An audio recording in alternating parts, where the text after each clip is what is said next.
Hello everyone and welcome to my channel once again. So my name is Christina Village और आप मुझे देख रहे हैं मेरे इस चैनल पर Christina Village geographer, because basically I am a geographer. मैं स्पेशलाइजेशन है मेरा जोग्राफी के अंदर, मास्टर्स है मेरा जोग्राफी के अंदर। So that is why I use to love to call geographer. And हम इस चैनल पर पढ़ते हैं पूरी की पूरी सोशल स्टडी क्लास 6, 7, 8, 9 10 10th। फिलहाल हम 9th और 10th पे ज़्यादा फोकस कर रहे हैं। 11th एंड 12th की हम ज्योग्राफी और हिस्ट्री भी इस चैनल पे पढ़ते हैं। ह्यूमैनिटीज़ के 11th 12th के सब्जेक्ट्स हम पढ़ते हैं इस चैनल पे। So there is only one channel for the humanities. UPSC और के आपको टॉपिक्स मिल जाएंगे आपको मेरे चैनल पर। ISPCS से रिलेटेड जितने भी टॉपिक्स हैं वो आपको मिल जाएंगे। सिविल सर्विसेज के एग्जाम्स के में जो टॉपिक हिस्ट्री सिविक्स ज्योग्राफी में आते हैं वो आपको मेरे चैनल पर मिल जाएंगे, चाहे वो रिलेटेड हो इंडस्ट्री से या एग्रीकल्चर से या ज्योग्राफी से रिलेटेड है, प्लैनेट से रिलेटेड है, हिस्ट्री से रिलेटेड है, एशियंट हिस्ट्री हो गई, मिडिवल हिस्ट्री हो गई, मॉडर्न हिस्ट्री हो गई, ब्रिटिशर से रिलेटेड है। ईच एंड एवरी टॉपिक आपको मेरे चैनल पर मिल जाएगा। सो कंटिन्यू हम जो अब करेंगे आगे जो चैप्टर है हमारा, तो that is manufacturing industry and this is that of this chapter. और आई होप अभी तक के जितना चैप्टर आपने पढ़ा है वो आपको समझ में आया होगा। मैन्युफैक्चरिंग इंडस्ट्री एंड सर्विसेज भी हैं, क्योंकि हम मैन्युफैक्चरिंग इंडस्ट्री में हमने सिर्फ मैन्युफैक्चरिंग इंडस्ट्रीज ही नहीं पढ़ा है कि इंडस्ट्रीज कौन कौन सी है हमारी कंट्री में, हमारे देश में, लेकिन इसके साथ साथ हमने यहाँ पर बहुत सारी सर्विसेज के बारे में भी स्टडी की है। Continue with the chapter. Okay, next आता है हमारा challenges faced by jute industry. अभी तक हमने इससे पहले हमने स्टडी किया कि भाई जूट जो है कहाँ कहाँ पर ग्रो होता है। आज सॉरी थोड़ा सा गला मेरा जो है आज ख़राब हो रखा है। सो कहाँ पर जूट प्रोड्यूस होता है, कौन सी इंडस्ट्री है, सो कौन सी कंट्री है जो सबसे ज़्यादा जूट जो है वो प्रोड्यूस करती है। देखेंगे challenges face by the jute industry. Jute industry क्या क्या चैलेंजेस फेस करती है, मतलब क्या क्या प्रॉब्लम्स आती हैं, क्या क्या परेशानी आती है जूट इंडस्ट्री को। ठीक है, stiff competition in the international market में काफ़ी स्टिफ कॉम्पिटिशन है। फ्रॉम सिंथेटिक सब्सिट्यूट, यानी जो सिंथेटिक फाइबर है उससे जूट का काफ़ी स्टिफ कॉम्पिटिशन रहता है। From other competitors like Bangladesh. अच्छा, ये जो देश है बांग्लादेश, ब्राज़ील, फिलीपींस, ठीक है, इजिप्ट एंड थाईलैंड, तो ये सारी कंट्रीज़ भी जो हैं इनसे भी जूट इंडस्ट्री का काफ़ी स्टिफ जो है कंपटीशन रहता है, क्योंकि ये कंट्री भी बहुत अच्छा जूट प्रोड्यूस करती हैं और लार्ज क्वांटिटी में प्रोड्यूस करती हैं, तो ये ऑल ओवर द वर्ल्ड इसका एक्सपोर्ट भी करती हैं। जो stimulate demand the product need to be diversify. तो हमें अगर जूट की जो डिमांड है वो अगर हमें और बढ़ाना है, या जूट की जो डिमांड यहाँ वहाँ से आ रही है, क्योंकि हम उन डिमांड्स को जो है ना पूरा नहीं कर पा रहे, क्योंकि हमारी कंट्री में उतना जूट प्रोड्यूस नहीं होता है। ठीक है, तो हमें क्या करना है, जूट से जो डिफरेंट डिफरेंट प्रोडक्ट्स बनते हैं हमें उसे जो है डाइवर्सिफाइड करना है, यानी कि हमें और डिफरेंट चीज़ों में जूट का जो है यूज़ करना पड़ेगा। ठीक है, नेक्स्ट आता है आपका the growing global concern for environment friendly biodegradable materials has once again open the opportunity for jute product. अच्छा, आजकल क्या हो रहा है कि ज़्यादातर बहुत सारी कंट्रीज़ जो हैं वो बायोडिग्रेडेबल मटीरियल्स यूज़ कर रहे हैं, एनवायरमेंट फ्रेंडली जो है चीज़ें यूज़ कर रहे हैं। जैसे आप लोगों ने देखा होगा आजकल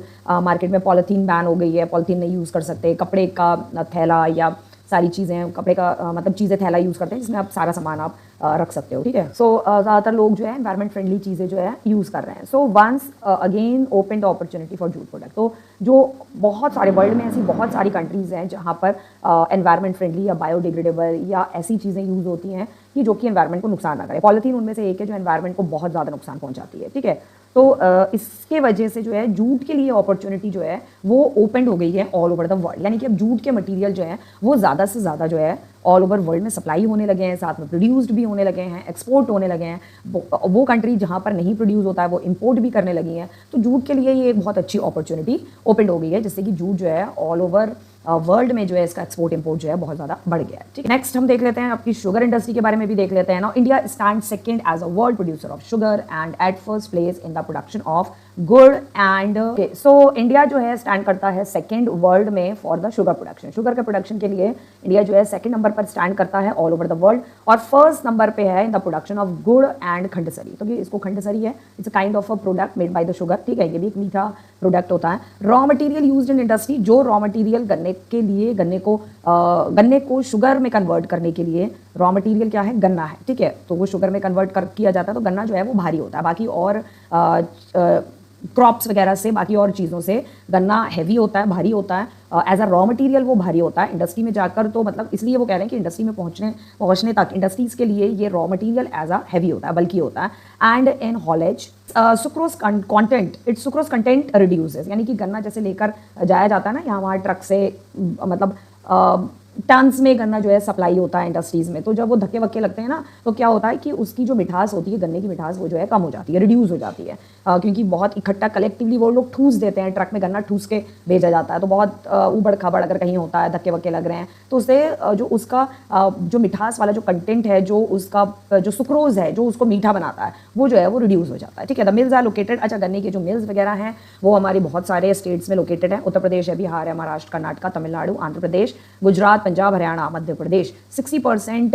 एंड ये जो बल्कि वाला, ये जो सेकंड नंबर वाला जो पॉइंट है आपका, बल्कि होता है और इसकी जो मिठास है वो कम हो जाती है, ये बेसिकली होती हैं आपकी प्रॉब्लम्स। ठीक है, अगर कभी प्रॉब्लम्स आता है तो आप इस पॉइंट को जो है डिफाइन कर सकते हैं। ठीक है, ये शुगर इंडस्ट्रीज़ के लिए ये प्रॉब्लम्स होती हैं। अब इसमें से यहाँ पर जो हमने पढ़ा है, इसमें से 60% जो है हमारी शुगर मिल जो है वो आपकी प्रदेश लिखा है, ये उत्तर प्रदेश है। ठीक है, 60% मिल जो है हमारी उत्तर प्रदेश और बिहार में है शुगर की, इसलिए क्योंकि वहाँ पर जगह है, वहाँ प्लेस है, कहने को ऐसी कोई जगह नहीं है, उत्तर प्रदेश की पॉपुलेशन बहुत है और ठीक है, लेकिन वहाँ शुरू से ग्रो होता है। और सबसे बड़ी बात कि एनवायरमेंटल कंडीशंस जो हैं वो शुगर केन को ग्रो करने के लिए बिहार और उत्तर प्रदेश में बहुत अच्छी हैं, बहुत ज़्यादा अच्छी हैं। लेकिन अब इन दो स्टेट्स के अलावा कर्नाटका, तमिलनाडु, आंध्र प्रदेश, गुजरात, यहाँ पर भी क्लाइमेटिक कंडीशन एंड सॉइल जो है वो उस तरीके की बनाई जा रही है। सॉइल है, एल्यूवियल सॉइल भी थोड़ी बहुत होती है, ठीक है, और बाकी रेड सॉइल वगैरह भी होती है इन सारी प्लेसेस पे। तो और क्लाइमेटिक चीज़ें, या क्योंकि अब इतना ज़्यादा मॉडर्नाइज्ड हो गया है तो हम किसी भी क्रॉप को ग्रो करने के लिए उस तरीके की चीज़ें जो है वो बना लेते हैं। ठीक है, पेस्टिसाइड्स और ये सारी चीज़ें यूज़ करके। ठीक है, द इंडस्ट्री, अच्छा एक प्रॉब्लम इसमें ये भी है, द इंडस्ट्री इज सीजनल। ठीक है, ये भी आपकी एक प्रॉब्लम में आ जाता है। ठीक है, ये जो शुगर इंडस्ट्री होती है वो सीजनल होती है in nature, so it is ideally suited to the cooperative sectors. ठीक है, एक तो ये सीजनल होती है, सीजनल का मतलब कि सीजन में होती है, मीन टू से 11 महीने तक जो है गन्ना लगा रहता है। ठीक है, 11 मंथ तक लगा रहता है, तो वो उतना 11 मंथ जो है जो फार्मर्स होते हैं, इंडस्ट्रीज होती है, उनको पूरे साल जो है वेट करना पड़ता है। ठीक है, ऐसा तो नहीं कि कच्चा गन्ना उखाड़ के उसका शुगर बनाने के लिए भेज दिया जाएगा, जब वो पूरा 11 महीने में पक के अच्छे से खड़ा हो जाता है तभी उसको जो है निकाला जाता है और इंडस्ट्रीज़ में भेजा जाता है। दूसरा, गन्ने की जो मिल्स हैं वो ज़्यादातर कोऑपरेटिव सेक्टर्स वाले ही लोग जो है चलाते हैं, क्योंकि जो बड़े बड़े फार्मर्स होते हैं जिनके पास बहुत बड़ा बड़ा लैंड होता है वही शुगर केन ग्रो करते हैं। शुगर केन में अच्छा खासा अर्निंग भी होती है, तो जब वो शुगर केन ग्रो करते हैं तो वो अपनी मिल जो है वो खुद ही सेटअप कर लेते हैं। जो बड़े बड़े फार्मर्स होते हैं वो मिल के अपनी जो है मिल्स वगैरह, इंडस्ट्रीज़ वगैरह सेटअप कर लेते हैं और वो खुद ही ग्रो करते हैं और खुद ही जो है वो शुगर केन से जो है शुगर को प्रोड्यूस करते हैं और डिफरेंट प्लेसेस में बेचते हैं। तो ये देखा गया है कि कोऑपरेटिव सेक्टर्स जो है शुगर इंडस्ट्री में अच्छा काम कर पाती हैं, अच्छे से हैंडल कर पाती हैं, और ये ज़्यादातर बड़े बड़े फार्मर्स, स्टेक होल्डर्स जो होते हैं, वो बड़े फार्मर्स जो हैं अपनी खुद इंडस्ट्री के स्टेक होल्डर बनते हैं, मतलब कि वो खुद अपनी इंडस्ट्री के मालिक बनते हैं, खुद ही वो ग्रो भी करते हैं, प्रोड्यूस भी करते हैं। तो कोऑपरेटिव सेक्टर इसमें अच्छा काम करती है। ठीक है, तो सब मिलके ये कई फार्मर्स जो है मिलके ये काम करते हैं। नेक्स्ट और कौन कौन सी प्रॉब्लम है, what is the reason behind the shift and concentration of mills in the south and western state. तो रीजन क्या है, शुगर केन अब जो है वो शिफ्ट होता जा रहा है सदर्न में, और वेस्ट वाले जो हमारे स्टेट्स हैं उन वहाँ पर भी शिफ्ट होता जा रहा है। वहाँ पर भी मतलब शुगर केन को ग्रो करने के लिए suitable environment, suitable climatic conditions जो है बनती जा रही हैं या ह्यूमन बनाता जा रहा है। ठीक है, in recent year mill have shifted in the southern and the western state, specially in Maharashtra. तो महाराष्ट्र में अब ज़्यादा शिफ्ट होते जा रहा है ये आपका शुगर केन का जो प्रोडक्शन वगैरह है। Now this is because the cane produced here has a higher sucrose content. अच्छा, यहाँ पर जो शुगर केन प्रोड्यूस हो रहा है उसमें हायर सुक्रोज कंटेंट है, यानी कि उसमें जो शुगर केन के अंदर जो सुक्रोज होता है, जो शुगर केन को मीठा बनाता है, बहुत ज़्यादा मीठा बनाता है, तो वो जो है बहुत हायर क्वांटिटी में देखा जा रहा है। ठीक है, क्योंकि यहाँ पर क्या है, वो लोग जहाँ ग्रो कर रहे हैं शुगर केन को, जहाँ ग्रो कर रहे हैं वहीं आसपास जो है मिल सेटअप कर देते हैं ताकि शुगर केन को ज़्यादा दूर तक ट्रकों में भर के ठूस के ज़्यादा दूर तक जो है सप्लाई ना करना पड़े।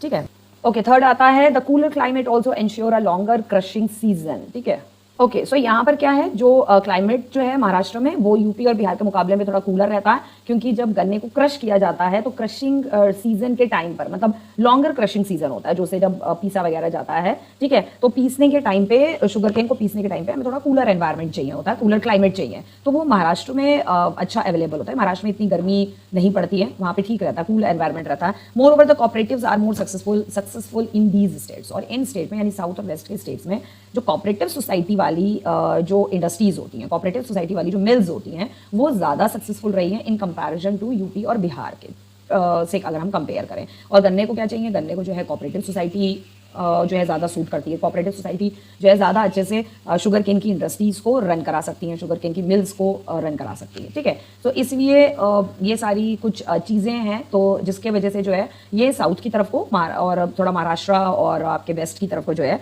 शुगर केन इंडस्ट्रीज़ जो है अब शिफ्ट हो रही है। नेक्स्ट इनके चैलेंजेस क्या हैं शुगर इंडस्ट्रीज़ के, कि seasonal nature of the industry का सीजनल नेचर है, सीजन के अकॉर्डिंग शुगर केन को ग्रो किया जा सकता है। Old and inefficient method of production, हमारे इंडिया में आज भी पुराना और बहुत ही inefficient method of sugar cane production use किया जा रहा है। आज भी हम नए मेथड पे अभी तक भी जो है हम जो है नहीं आए हैं। इनएफिशिएंट है, मतलब इतना एफिशिएंट नहीं है शुगर केन इंडस्ट्रीज और मिल के लिए। ट्रांसपोर्ट डिले होता है in reaching cane to factories, sugar cane जो है टाइमली जो है इंडस्ट्रीज तक नहीं पहुंच पाते हैं। Need to maximise the use of bagasse sugar cane remains, और जो शुगर केन का जो रिमेन रह जाता है, जो उसका वेस्ट मटीरियल रह जाता है, उसको बैगीज, ठीक है। तो वो हम अभी तक नहीं, मतलब हमारी गवर्नमेंट को अभी तक ये नहीं समझ आया है, तो जितना कि वेस्ट मटेरियल जो बच गया है उसको हम क्या करें, उसका कैसे हम यूज़ करें या उसको कैसे हम डिस्ट्रॉय करें, वो ऐसी का ऐसी पड़ा रह जाता है, और उसकी वजह से एनवायरनमेंट को एयर पॉल्यूशन भी हो रहा है, उससे लैंड पॉल्यूशन भी हो रहा है, बहुत ज़्यादा एनवायरनमेंट को जो है अफेक्ट कर रहा है। तो ये कुछ जो है one of the major challenges हैं या रहे हैं, अभी तक भी रहे हैं शुगर इंडस्ट्री के, ठीक है। मिनरल बेस्ड इंडस्ट्रीज, ना अब वो इंडस्ट्रीज के बारे में हम स्टडी करेंगे जो इंडस्ट्रीज मिनरल बेस्ड होती हैं, मिनरल को प्रोड्यूस करती हैं, या मिनरल्स में से कुछ अदर मिनरल्स में से कुछ और चीज़ें जो है निकाली जाती हैं, ठीक है। नाउ नेक्स्ट आती है हमारी आयरन एंड स्टील इंडस्ट्री, जो कि one of the heavy industries में से एक है। आपको को पता ही है, इसमें पहले आपने स्टडी किया है, ठीक है, कि आयरन एंड स्टील जो है हैवी इंडस्ट्रीज में से आती है। Iron and steel industry is the basic industry since all other industries, सबसे बेसिक इंडस्ट्रीज है। बहुत सारा जो प्रोडक्ट्स हैं वो इस आयरन और स्टील इंडस्ट्रीज पर ही डिपेंड हैं, कि आयरन और स्टील इंडस्ट्री से बाकी अदर प्रोडक्ट्स जो हैं वो भी बनाए जाते हैं। अच्छा, ये हैवी इंडस्ट्रीज तो है ही है, इसके साथ मीडियम में भी आती है लाइट इंडस्ट्री, यानी कि वो आयरन एंड स्टील की इंडस्ट्रीज जो लाइट मटेरियल बनाती है या जो मीडियम मटेरियल्स बनाती है, बहुत ज़्यादा हैवी भी नहीं, बहुत ज़्यादा लाइट भी नहीं। Depend on it for their machinery, मतलब जिस हिसाब से उस इंडस्ट्री में मशीनरी बन रही है, कई बार लाइट मशीनरीज बनती हैं, छोटी मशीनरीज होती हैं, कुछ होती हैं बहुत हैवी मशीनरीज भी, आयरन एंड स्टील की बहुत हैवी मशीनरीज भी बनाई जाती हैं, और कुछ ऐसी होती हैं जो मीडियम मशीनरीज भी बनाई जाती है, ठीक है। सो इस वे में तीन तरीके से ये डिवाइडेड है आयरन एंड स्टील इंडस्ट्रीज की industry, heavy, medium and light industry. Okay, now steel is needed to manufacture a variety of engineering goods. तो स्टील ज़रूरी होता है, बहुत सारे इंजीनियरिंग गुड्स इससे जो है बनते हैं, कंस्ट्रक्शन मटेरियल के बनते हैं। कंस्ट्रक्शन में कोई भी ऐसे मटेरियल है, लंबी लंबी रॉड्स होती हैं, सरिये होते हैं। कंस्ट्रक्शन यानी बिल्डिंग कंस्ट्रक्शन, ठीक है, जब घर बनता है, बिल्डिंग बनते हैं, हॉस्पिटल्स बनते हैं, कुछ भी बिल्डिंग, कोई भी बिल्डिंग का कंस्ट्रक्शन होता है, सरिये चाहिए होते हैं लोहे के, जिससे नींव वगैरह खड़ी करी जाती है, ठीक है। डिफेंस के पर्पज़ के लिए आयरन एंड स्टील्स का बहुत यूज़ होता है, गाड़ियाँ बनती हैं, ठीक है, बहुत सारी गाड़ियाँ बनती है, बहुत सारी मशीनरी, आर्मी में तो बहुत कुछ यूज़ होता है। आर्म्स एंड एम्यूनिशंस वगैरह सब आयरन एंड स्टील इंडस्ट्रीज़ पे ही बनते हैं, बहुत सारे ऐसे आर्म्स एम्यूनिशंस होते हैं, ठीक है। मेडिकल में भी यूज़ होता है, टेलीफोनिक में यूज़ होता है, साइंटिफिक इक्विपमेंट्स भी बनते हैं, जिसमें छोटे इक्विपमेंट्स आते हैं साइंटिफिक, ठीक है, जो मेडिकल लाइन में जो यूज़ होते हैं। And a variety of consumer goods, और कंज्यूमर्स के लिए, हम आम जनता के लिए भी ऐसे बहुत सारे वैरायटी ऑफ गुड्स हैं जो आयरन और स्टील इंडस्ट्री की मीडियम या लाइट इंडस्ट्रीज भी जो है नॉर्मल कंज्यूमर के लिए भी गुड्स जो है आयरन स्टील के बहुत सारे बनाती है, ठीक है। Production and consumption of steel is often regarded as the index of a country's development. Iron और स्टील का प्रोडक्शन और कंजप्शन, ठीक है, या स्टील का प्रोडक्शन या कंजप्शन जो है is often regarded as index of a country's development. बहुत ज़्यादा डिपेंड करता है कि कंट्री का डेवलपमेंट किस हिसाब से हो रहा है, जिस हिसाब से हमारी इंडस्ट्रीज क्रिटेरिया है, जिससे ये मेजरमेंट किया जाता है कि भाई हमारी कंट्री जो है वो स्टील के प्रोडक्शन और में जो है किस तरीके से हमारी कंट्री किस वे में जो है डेवलप्ड कर रही है ना। आयरन एंड स्टील इंडस्ट्री में हम देखेंगे आपके कुछ हैवी इंडस्ट्रीज की। आयरन एंड स्टील इंडस्ट्रीज में all the raw materials as well as the finish goods are heavy and bulky entailing heavy transportation cost. जितने भी आयरन और स्टील से, आयरन और स्टील का जो रॉ मटेरियल है वो भी बहुत ही हैवी और बल्की होता है, और जितना भी प्रोडक्ट्स आयरन और स्टील से बनते हैं वो भी बहुत ज़्यादा हैवी और बल्की रहते हैं, जिस वजह से ट्रांसपोर्टेशन कॉस्ट भी जो है बहुत ज़्यादा हो जाती है, बहुत ज़्यादा हैवी हो जाती है। ठीक है, सो आयरन और coking coal and the limestone are required in the ratio of approximately 4:2:1।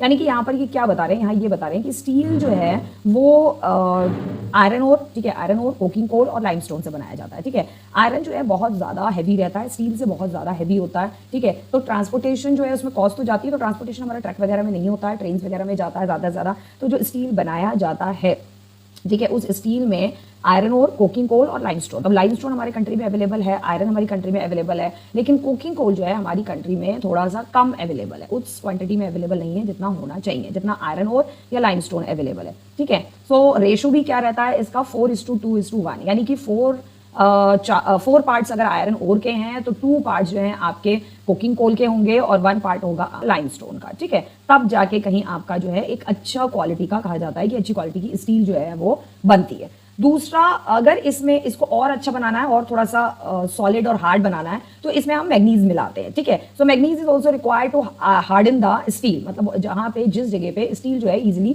Fold हो जाता है, मुड़ जाता है, ज़्यादा उसको वो करने पे टूट भी जाता है। ठीक है, कुछ ऐसे स्टील की शीट्स होती हैं, टूट भी जाती हैं। ठीक है, तो अगर कुछ ऐसे मटेरियल्स बनाने होते हैं स्टील से ही जो कि हार्ड रहे, जैसे आपने देखा होगा ना आजकल स्टील्स की रैलिंग बन रही है, बालकनी वगैरह में, छतों पे स्टील की रैलिंग यूज़ हो रही है, तो वो अगर मुड़ जाएगी तो फिर तो वो नुकसान है, तो उसको और हार्डन बनाने के लिए उसमें मैग्नीज का इस्तेमाल भी किया जाता है। ठीक है, अब बात है कि भाई ये सारी जो चीज़ें हैं, जो रॉ मटेरियल है आयरन और स्टील का, ये स्टील प्लांट जो है भाई कहाँ पर आइडियली लोकेटेड होने चाहिए। सो ये वहीं पर लोकेटेड होना चाहिए जहाँ पर भाई steel as a raw material मिल जाता है। वो इसलिए क्योंकि ट्रांसपोर्टेशन, क्योंकि ये हैवी होता है तो ट्रांसपोर्टेशन कॉस्ट इसमें बहुत ज़्यादा आएगी। अगर इंडस्ट्रीज से या इंडस्ट्री से, अगर फैक्ट्री से बहुत दूर होगा तो उसमें ट्रांसपोर्टेशन कॉस्ट बहुत लगेगी, ट्रेन वगैरह से ज़्यादा यूज़ करना पड़ेगा हमें ट्रांसपोर्ट करने के लिए। So they should be located near the site of raw material, so transportation will be easy and transportation charge will be less. तो अगर पास में होगा जहाँ पे steel as a raw material available है, अगर वहीं पर ही इंडस्ट्रीज होंगी तो ट्रांसपोर्टेशन कॉस्ट जो है इसमें कम लगेगी, तो वो ज़्यादा हमारी इंडस्ट्रीज के लिए फायदेमंद रहेगा। ठीक है, नेक्स्ट हम देख लेते हैं यहाँ पर प्रोसेस ऑफ मेकिंग स्टील, की स्टील को जो है किस तरह से प्रोसेस से बनाया जाता है, प्रोसेस ऑफ मैन्युफैक्चरिंग स्टील। ठीक है, सो सबसे पहले तो ट्रांसपोर्ट ऑफ रॉ मटेरियल, मतलब रॉ मटेरियल फैक्ट्रीज में आ रहा है यहाँ पे। अब रॉ मटेरियल में क्या आएगा आपका, आयरन ओर, ठीक है, दूसरा मैग्नीज आएगा। ठीक है, मैग्नीज के बाद और क्या है, कोकिंग कोल और लाइमस्टोन। ठीक है, तो ये सारा का सारा रॉ मटेरियल पहले आता है फैक्ट्रीज में, उसके बाद आयरन को मेल्ट किया जाता है, लाइमस्टोन उसमें ऐड किया जाता है, इस फ्लक्सिंग मटेरियल, जो ये फ्लक्सिंग मटेरियल होता है, फिर स्लैग्स जो है वो उसके रिमूव किए जाते हैं। स्लैग्स यानी कि जो कचरा होता है, यानी कि जो वेस्ट होता है। ठीक है, वेस्ट को हटा दिया जाता है, कोक, इस बर्न कोक को बर्न किया जाता है हीट प्रोड्यूस करने के लिए। उसके बाद हमें उसकी मिलती है ये molten form, molten material poured into a mould called pigs, यानी कि जिस मोल्ड में डाला जाता है। जैसे आपने देखा होगा कुम्हार जो है, जिस तरीके का शेप उसको करना होता है, कुम्हार जब मिट्टी के बर्तन बनाता है तो जैसी शेप उसको करनी होती है, उस शेप को बनाने के लिए उसे मिट्टी को काफ़ी गीला करना पड़ता है। मोल्ड क्या होता है, मोल्ड को हम हिंदी में बोलते हैं सांचा। ठीक है, सांचे में ढाला जाता है। जो मॉल्टन मटेरियल हमारे पास आता है, यहाँ पर मेल्ट करने के बाद जो मॉल्टन मटेरियल हमें मिलता है उसे हम कहते हैं पिग आयरन। पिग आयरन को फिर हम सांचे में डालते हैं। जैसे ये इस तरीके का कोई भी सांचा है, कोई भी बर्तन है, डेगची है मान लीजिए। ठीक है, तो उसका जो डेगची का जो ढांचा होगा वो कुछ इस तरीके का दिखेगा, दोनों तरफ हैंडल होंगे भाई पकड़ने के लिए। ठीक है, ये ज़्यादा लंबा हो गया। ठीक है, कुछ इस तरीके से पकड़ने के लिए कुछ होगा, तो ये हो गया आपका सांचा। मोल्ड में सांचा, मोल्ड कहते हैं सांचे को। तो इसके अंदर जो है जितना जो मॉल्टन मटेरियल होगा, ठीक है, जितना मॉल्टन मटेरियल या पिग आयरन जिसको कहते हैं, वो डाल दिया जाता है, तो वो उसी शेप में फिर बन जाता है। जब शेपिंग आती है, शेप जब उसकी बन जाती है, शेपिंग मेटल, एक मेटल की शेप, एक बर्तन की शेप आ जाती है, फिर उसे रोल किया जाता है, प्रेस किया जाता है, कास्ट किया जाता है एंड फॉर्जिंग, फिर उसके बाद स्टील मेकिंग। तो फाइनली उसका जो है स्टील जो है वो बन के आ जाता है। उसको बाद में फिर से purify by melting and oxidising the impurities. उसमें से इम्प्योरिटीज निकालने के लिए उसमें निकल, क्रोमियम, ये सारी चीज़ें एडेड करी जाती हैं to oxidising the impurities. Impurities को क्या लिखा है, pig iron is for the purified by melting. दोबारा इसको फिर मेल्ट किया जाता है, मेल्ट करने के बाद उसमें से इम्प्योरिटीज निकाली जाती हैं और इसमें अगेन मैग्नीज, निकल, क्रोमियम वगैरह जो है ऐड किया जाता है और हमारे पास फाइनल प्रोडक्ट जो है वो बन के आता है। ये हो गया इसका स्टील का प्रोसेस, किस तरीके से स्टील बनता है। ओके, नेक्स्ट चलते हैं। Okay, in 2019, with 111 million tons of crude steel production, India ranked second among the world crude steel producer. तो 2019 में यानी पेंडेमिक से पहले 111 million tons of crude steel production हो रहा था, ठीक है। और इंडिया जो है वो सेकंड नंबर पे है, क्रूड स्टील के प्रोडक्शन में इंडिया सेकंड नंबर पे है। तो फर्स्ट नंबर पे ऑब्वियसली कौन होगा? चाइना। फर्स्ट नंबर पे है आपका चाइना। तो it is the largest producer of sponge iron. तो हमारी कंट्री जो है वो स्पॉन्ज आयरन की लार्जेस्ट प्रोड्यूसर मानी जाती है। 2019 तक जो है हमारा पर कैपिटा इनकम कंजप्शन जो है फिनिश्ड स्टील का हमारी कंट्री में, पर कैपिटा मतलब होता है एक पर्सन, पर कैपिटा यानी कि 1 पर्सन स्टील जो है 1 पर्सन कितना स्टील यूज कर रहा है। Finished steel in the country was only around 74.3 kg per annum. साल भर में एक पर्सन सिर्फ 74.3 kg स्टील ही सिर्फ यूज कर पाता है अगेंस्ट द वर्ल्ड एवरेज। और वर्ल्ड का जो एवरेज है वो 229 kg अराउंड है। यानी वर्ल्ड की जो और कंट्रीज है वहां पर स्टील का जो कंजप्शन है, वहां पर जो पर पर्सन है यानी कि एक पर्सन स्टील का कंजप्शन जो करता है, स्टील को यूज जो करता है, स्टील के प्रोडक्ट्स यूज करता है, स्टील की चीजें जो भी हैं, छोटी बड़ी जो भी स्टील की चीजें जो यूज करता है, तो वर्ल्ड में आपका 229 kg का kg अप्रॉक्स यूज करता है। लेकिन हमारे इंडिया में क्या है? 74 kg पर पर्सन, ठीक है। सो आप सोच सकते हैं इंडिया जो है वर्ल्ड के अराउंड कितना पीछे है। मिनी स्टील, दो तरीके के स्टील प्लांट्स लगाए जा सकते हैं। एक होता है आपका मिनी स्टील प्लांट, दूसरा होता है integrated steel plant. Mini steel plant जो होते हैं वो स्मॉलर उसमें होते हैं, स्मॉलर छोटे प्रोडक्ट्स बनाते हैं, ठीक है। Have electrical furnace, electric furnace यानी छोटी छोटी चीज़ें बनाते हैं। यूज स्टील स्क्रैप, स्टील के स्क्रैप को यूज करके कुछ स्टील की छोटी मोटी चीज़ें बनाते हैं। स्पॉन्ज आयरन को ज़्यादा यूज करते हैं। लेकिन जो इंटीग्रेटेड स्टील प्लांट होते हैं वो लार्ज इन साइज, वो बड़ी बड़ी स्टील की चीज़ें, हैवी स्टील की चीज़ें जो है बनाते हैं। They produce mild and alloy steel of given specification. तो ये जो है स्टील की माइल्ड चीज़ें, हल्की चीज़ें और ज़्यादातर स्टील का अलॉय यूज करके पर्टिकुलर प्रोडक्ट बनाती है। लेकिन जो इंटीग्रेटेड स्टील प्लांट होते हैं handle everything in one complex from putting together raw material to steel making, rolling and shaping. यानी कि यहाँ पर ये कहने का मतलब है जो इंटीग्रेटेड स्टील प्लांट होते हैं वो बड़ी पूरी सारी चीज़ें, सारे प्रोडक्ट्स तो स्टील के बनाते ही बनाते हैं, साथ ही साथ हैंडल एवरीथिंग, मतलब रॉ मटेरियल यूज करने से लेकर आपका फिनिश्ड प्रोडक्ट तक ये बड़ी इंडस्ट्री सारी चीज़ें हैंडल करती हैं। जैसे कि आपने अपना प्रीवियस स्लाइड में जो है आपने यहाँ पर जो देखा, ठीक है, यहाँ पर आपने पूरा प्रोसेस देखा ना, रॉ मटेरियल कैसे यूज़ हो रहा है, उसके बाद रॉ मटेरियल के बाद उसे मेल्ट किया जा रहा है, फिर उसके बाद उसमें सारी चीज़ें मिलाई जा रही हैं, फिर वो मेल्ट फॉर्म में जा रहा है, फिर फर्नेस में जा रहा है। यानी कि all whole of the process बड़ी स्टील प्लांट में जो है ये पूरा का पूरा प्रोसेस जो है ये किया जाता है। लार्ज जो बड़ी स्टील की प्लांट्स होते हैं सारा प्रोसेस किया जाता है, मेकिंग, रोलिंग, शेपिंग। लेकिन जो मिनी स्टील प्लांट होते हैं उसमें क्या होता है, इनमें से एक प्रोसेस भी हो सकता है, ठीक है। इनमें से एक प्रोसेस मतलब किया जा सकता है, या तो शायद रॉ मटेरियल वहाँ पर जो है डाल के यूज़ किया जा रहा हो, या सिर्फ रोलिंग, प्रेसिंग, कास्टिंग हो रहा हो जो मिनी स्टील प्लांट है, या सिर्फ आपकी मॉल्टन। इनमें से 1 2 3 5 प्रोसेस में से कोई भी 1 या 2 या 3 प्रोसेस मिनी वाले में यूज़ किए जाते हैं। लेकिन जो लार्ज इंटीग्रेटेड प्लांट होते हैं उसमें ये पूरा का पूरा प्रोसेस किया जाता है। Why is per capita consumption of steel so slow in India? तो इंडिया में पर कैपिटा कंजप्शन जो है वो क्यों बहुत ज़्यादा स्लो है? इसलिए है क्योंकि सबसे पहली बात जो है हमारे देश में गरीबी बहुत है, लोगों को खाना नहीं मिल रहा है, कपड़े पहनने के लिए कपड़े नहीं मिल रहे हैं, सरों पे छत नहीं है, तो वो स्टील को क्या ही यूज़ करेंगी, थोड़ी बहुत चीज़ें ही स्टील की यूज़ कर लें तो बहुत बड़ी बात है, ठीक है।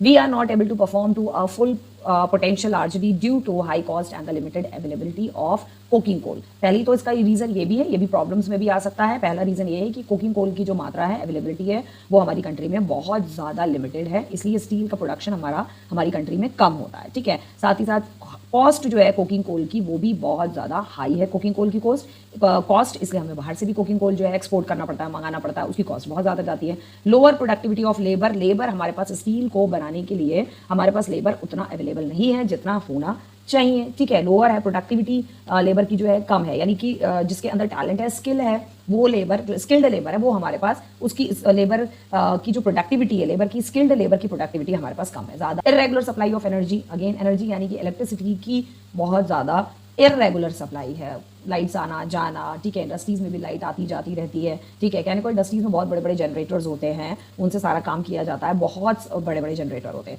लेकिन स्टिल एनर्जी की कमी बहुत ज़्यादा है, यानी कि सिर्फ इलेक्ट्रिसिटी पे ही पूरी की पूरी इंडस्ट्री डिपेंड है। तो इलेक्ट्रिसिटी में हमारे यहाँ थर्मल इलेक्ट्रिसिटी प्रोड्यूस होती है, हाइड्रो पावर इलेक्ट्रिसिटी प्रोड्यूस होती है, विंड एनर्जी है हमारे पास, लेकिन जो ये जो नेचुरल वाली जो चीज़ें हैं लाइक विंड एनर्जी है, ये कम ही इंडस्ट्रीज में यूज़ होती हैं। ज़्यादातर जो है हम लोग जो है आपकी थर्मल की हाइड्रो पावर इलेक्ट्रिसिटी जो है हम ज़्यादा यूज़ करते हैं, ठीक है। आपका पुअर इंफ्रास्ट्रक्चर, नो डाउट हमारा पुअर इंफ्रास्ट्रक्चर है, इंफ्रास्ट्रक्चर बहुत पुअर है, चाहे वो आपका रोड हो, ट्रांसपोर्टेशन हो, या और अदर कुछ हमें मशीनरीज या इंफ्रास्ट्रक्चर हमें यूज़ करना है, तो वो इंफ्रास्ट्रक्चर हमारे पास बहुत ही ज़्यादा पुअर है। ट्रांसपोर्टेशन फैसिलिटीज़ नहीं है, रोड प्रॉपर्ली बिल्ड नहीं है, तो ये इंफ्रास्ट्रक्चर है तो जो कि हमारे पास बहुत ज़्यादा अच्छा नहीं है, ठीक है। ओके, नेक्स्ट आता है हमारा यहाँ पर ये डाटा दिखाया हुआ है, डाटा है जो कि चाइना का स्टील प्रोडक्शन और कंजप्शन का दोनों का डाटा दिखाया है, ठीक है। सो 1950s के टाइम पर जो है चाइना और India produce almost the same quantity of steel, यानी कि देश आज़ाद के 4 साल के बाद जो है हमारा 1950 में नया दशक जो जब स्टार्ट हुआ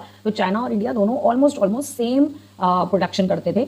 स्टील की क्वांटिटी का जो सेम क्वांटिटी में प्रोड्यूस हो रहा था इंडिया और चाइना दोनों जगहों पर, ठीक है। Now today India is the largest producer, China is the largest producer and the consumer of steel, लेकिन आज जो है चाइना हमसे जो है वो बहुत ज़्यादा आगे निकल चुका है, ठीक है, क्योंकि चाइना ने बहुत ज़्यादा पहले से बहुत ज़्यादा तरक्की करी है और आज भी करता हुआ आ रहा है।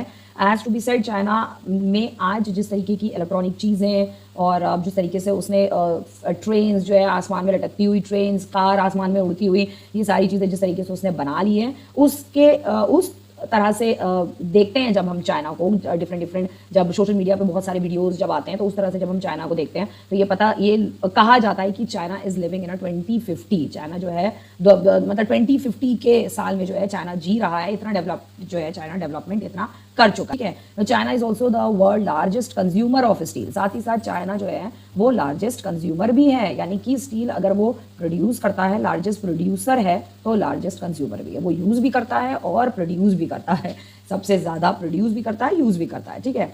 सो बस यही है। अच्छा, जो हमारा एक पब्लिक सेक्टर है जिसे हम सेल कहते हैं, स्टील अथॉरिटी ऑफ इंडिया, ये बनाया है हमारी गवर्नमेंट ने। Most of the public sector undertaking market their steel through, ज़्यादातर जो पब्लिक सेक्टर है मार्केट में जो भी स्टील प्रोड्यूस हो रहा है, कहाँ पर कितना स्टील है, कहाँ पर कितना बनाया जा रहा है, यहाँ कितना है, कैसे काम हो रहा है, क्या नहीं हो रहा है, तो ये गवर्नमेंट की एक अथॉरिटी है जो सारी स्टील इंडस्ट्रीज़ पे जो है वो नज़र रखे हुई होती है कि यहाँ कितना प्रोड्यूस हो रहा है, यहाँ कितना प्रोड्यूस हो रहा है, यहाँ कितना बन रहा है, किस हिसाब से काम हो रहा है और कैसा प्रोडक्शन सेक्टर है, गवर्नमेंट द्वारा बनाया हुआ ये है सेल आपका, ठीक है।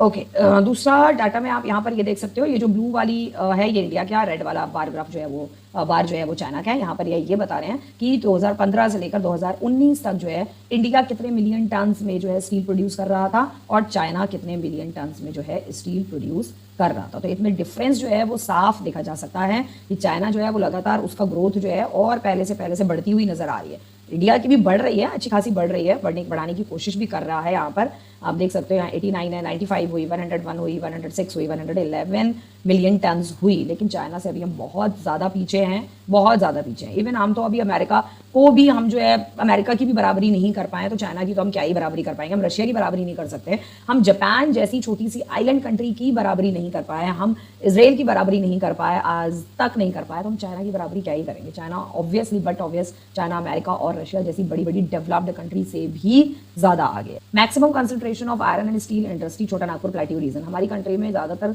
आयरन और स्टील की जो इंडस्ट्रीज हैं वो लिमिटेड रही हैं। छोटा नागपुर जो प्लेट्यू वाला रीजन है उसके आसपास, it is largely because of the relative advantages this region has for the development of this industries, क्योंकि यहाँ पर रॉ मटीरियल वगैरह इजीली अवेलेबल हो जाता है, इसलिए इंडस्ट्रीज जो हैं वो छोटा नागपुर प्लेट्यू के आसपास ही कंसंट्रेटेड हैं because of the relative advantage this region has a development of this industries, इसलिए यहाँ पर डेवलप इंडस्ट्रीज भी जो है डेवलप्ड होती हैं। Low cost of iron ore की कॉस्ट जो है यहाँ पर लो है। High grade raw material is proximity, अच्छा ग्रेड मतलब अच्छी क्वालिटी वाला जो रॉ मटेरियल है छोटा नागपुर प्लेट्यू में अवेलेबल हो जाता है, मिल जाता है easily.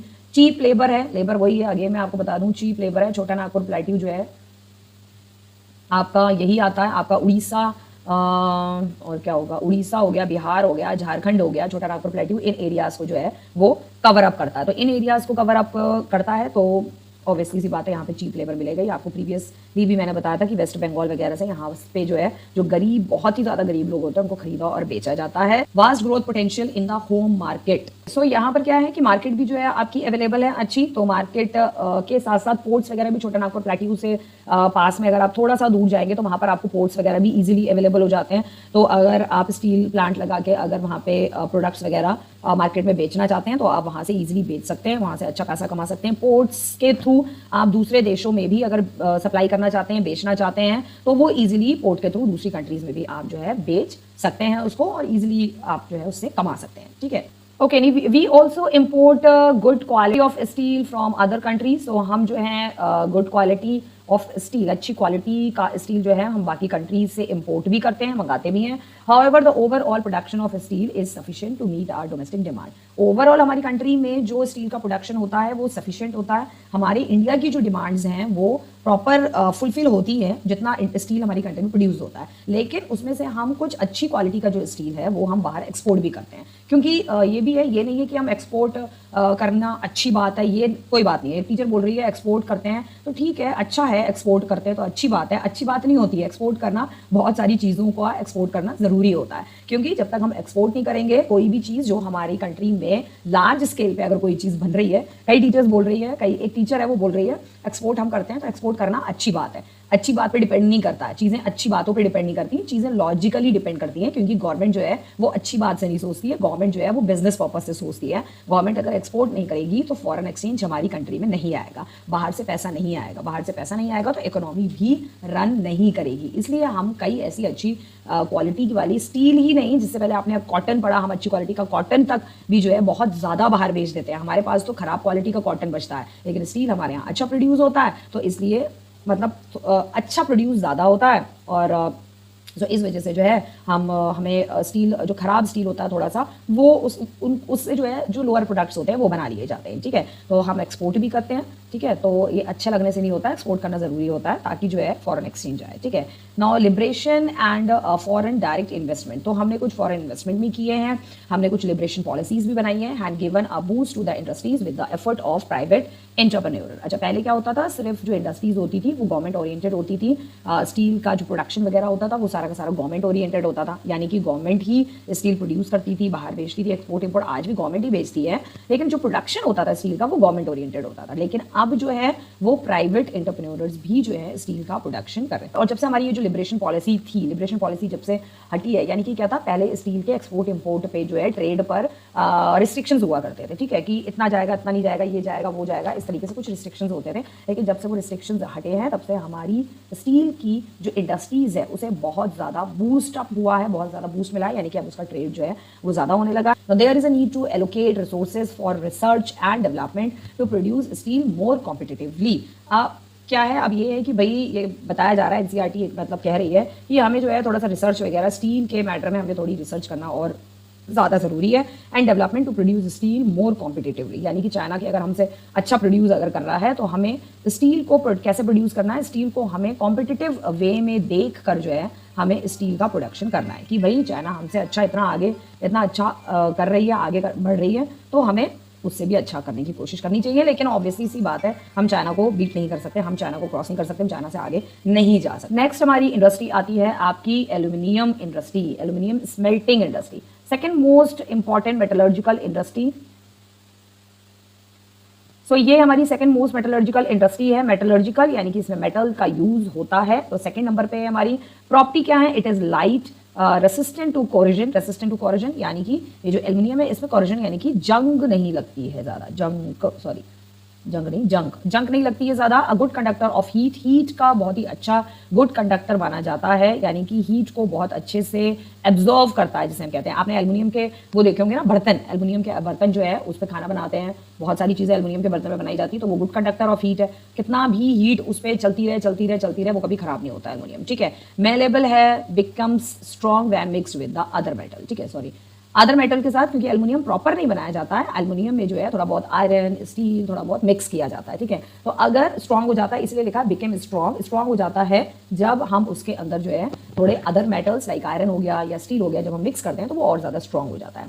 Use for manufacturing aircraft, देखो भाई एल्युमिनियम इतना बढ़िया चीज़ है, इतनी अच्छा इसका ये एल्युमिनियम जो है इतना अच्छा मिनरल है, बहुत ही बढ़िया मिनरल है कि भाई एल्युमिनियम के आपके जो है क्या बनते हैं, एयरक्राफ्ट्स बनते हैं, यूटेंसिल्स मैंने आपको पहले ही बता दिया, और एल्युमिनियम की वायर्स बनती है जो बहुत ही इंपॉर्टेंट है, ये बहुत ही इंपॉर्टेंट प्रोडक्ट है, ठीक है, बहुत इंपॉर्टेंट मिनरल है जो कि एयरक्राफ्ट तक बनाती है। The gain popularity as a substitute of steel, क्योंकि इसको स्टील का सब्स्टिट्यूट माना जाता है, substitute of steel, copper, zinc, lead in a number of industry, और बहुत सारी इंडस्ट्रीज में एल्युमिनियम को यूज किया जाता है।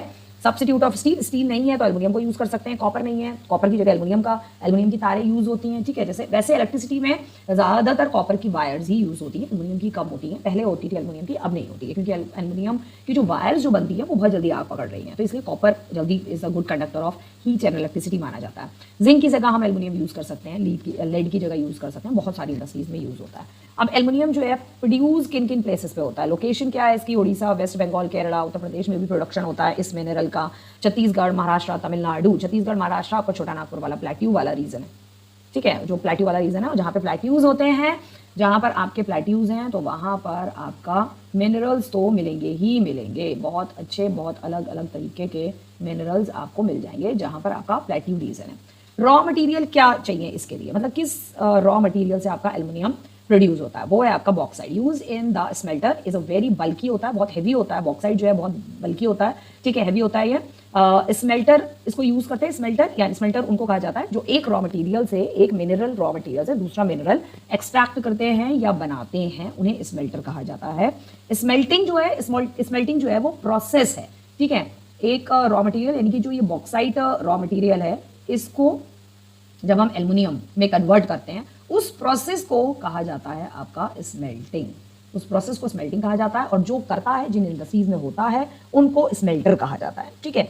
डार्क होता है बॉक्साइड, डार्क कलर में होता है, डार्क रेडिश कलर्ड रॉक, जो बॉक्साइड जिस रॉक में बॉक्साइड मिनरल पाया जाता है वो रॉक जो है डार्क रेडिश कलर्ड की होती है, ठीक है। बॉक्साइड 6 to 4 टन का जो बॉक्साइड है, मतलब जब आपको एल्युमिनियम चाहिए, अगर आपको एल्युमिनियम बनाना है, एल्युमिनियम ऐसा तो नहीं है बहुत छोटा सा एल्युमिनियम बॉक्साइड ले लिया और थोड़ा सा एल्युमिनियम बना दिया, नहीं, बल्क में बॉक्साइड जाता है और बल्क में जो है टन्स में एल्युमिनियम बनाया जाता है, ठीक है, टन्स में बनता है, बहुत लार्ज क्वांटिटी में बनता है।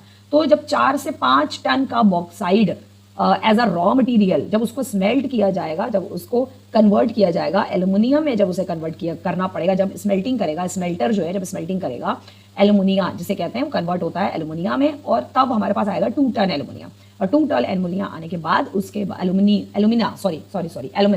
एल्युमिना आने के बाद उसके बाद फिर उसको एल्युमिनियम में कन्वर्ट किया जाता है, तो हमारे पास सिर्फ 1 टन ही एल्युमिनियम बच जाता है। तो factor affecting location of aluminium industry, कौन से फैक्टर्स हैं जो एल्युमिनियम इंडस्ट्रीज को, एल्युमिनियम इंडस्ट्री की जो लोकेशन है वो अफेक्ट करते हैं। Regular supply of electricity, supply regular चाहिए, इसके लिए एल्युमिनियम के लिए स्पेशली रेगुलर सप्लाई चाहिए, बिजली जो है जानी नहीं चाहिए। Raw material at a minimum cost, और इसके लिए जो रॉ मटेरियल है वो मिनिमम कॉस्ट में चाहिए। अगर बहुत ज़्यादा हाई कॉस्ट होगी बॉक्साइड की, अगर हाई कॉस्ट होगी, क्योंकि एल्युमिनियम किससे बनेगा, हमारा बॉक्साइड से, ठीक है, तो अगर बॉक्साइड बहुत हाई उसमें मिलेगा, हमें हाई कॉस्ट में मिलेगा तो फिर नहीं हो पाएगा, ठीक है, मुश्किल होता है उससे।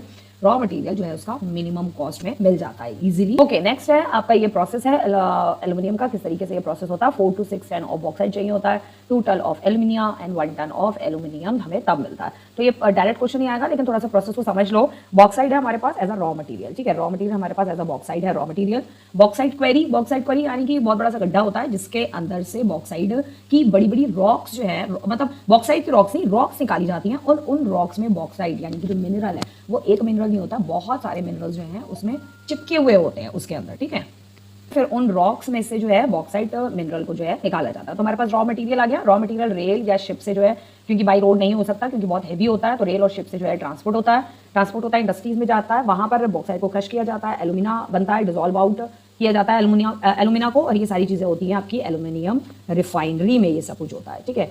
ये सारी चीज़ें होती हैं आपकी एल्युमिनियम रिफाइनरी में। ना बल्क और shift to site of smelter, उसके बाद जो हमारे पास मेल्ट वाला जो बॉक्साइट आता है उसको रिफाइनरी में जाकर वो रिफाइनरी में जो होता है उसको रिफाइन किया जाता है, ठीक है। कैल्शिनेटेड पेट्रोलियम कोक उसमें मिलाया जाता है, ठीक है। और इस सारे प्रोसेस के बाद जो है फाइनली एल्युमिनियम स्पेंटर जो है वो तैयार हो जाता है बनके, और इसके लिए हमें इलेक्ट्रिसिटी की बहुत ज़्यादा ज़रूरत होती है। करीब 18,600 किलो वॉट पर टन ऑफ ओर, मतलब 1 टन ऑफ एल्युमिनियम बनाने के लिए, 1 टन ऑफ एल्युमिनियम बनाने के लिए हमें करीब 18,600 किलो वॉट पर आवर पर जो है बिजली हमें चाहिए होती है, ठीक है। तो ये है एल्युमिनियम का पूरा प्रोसेस। तो ये इसका पूरा प्रोसेस है, इसको थोड़ा सा अच्छे से देख लेना।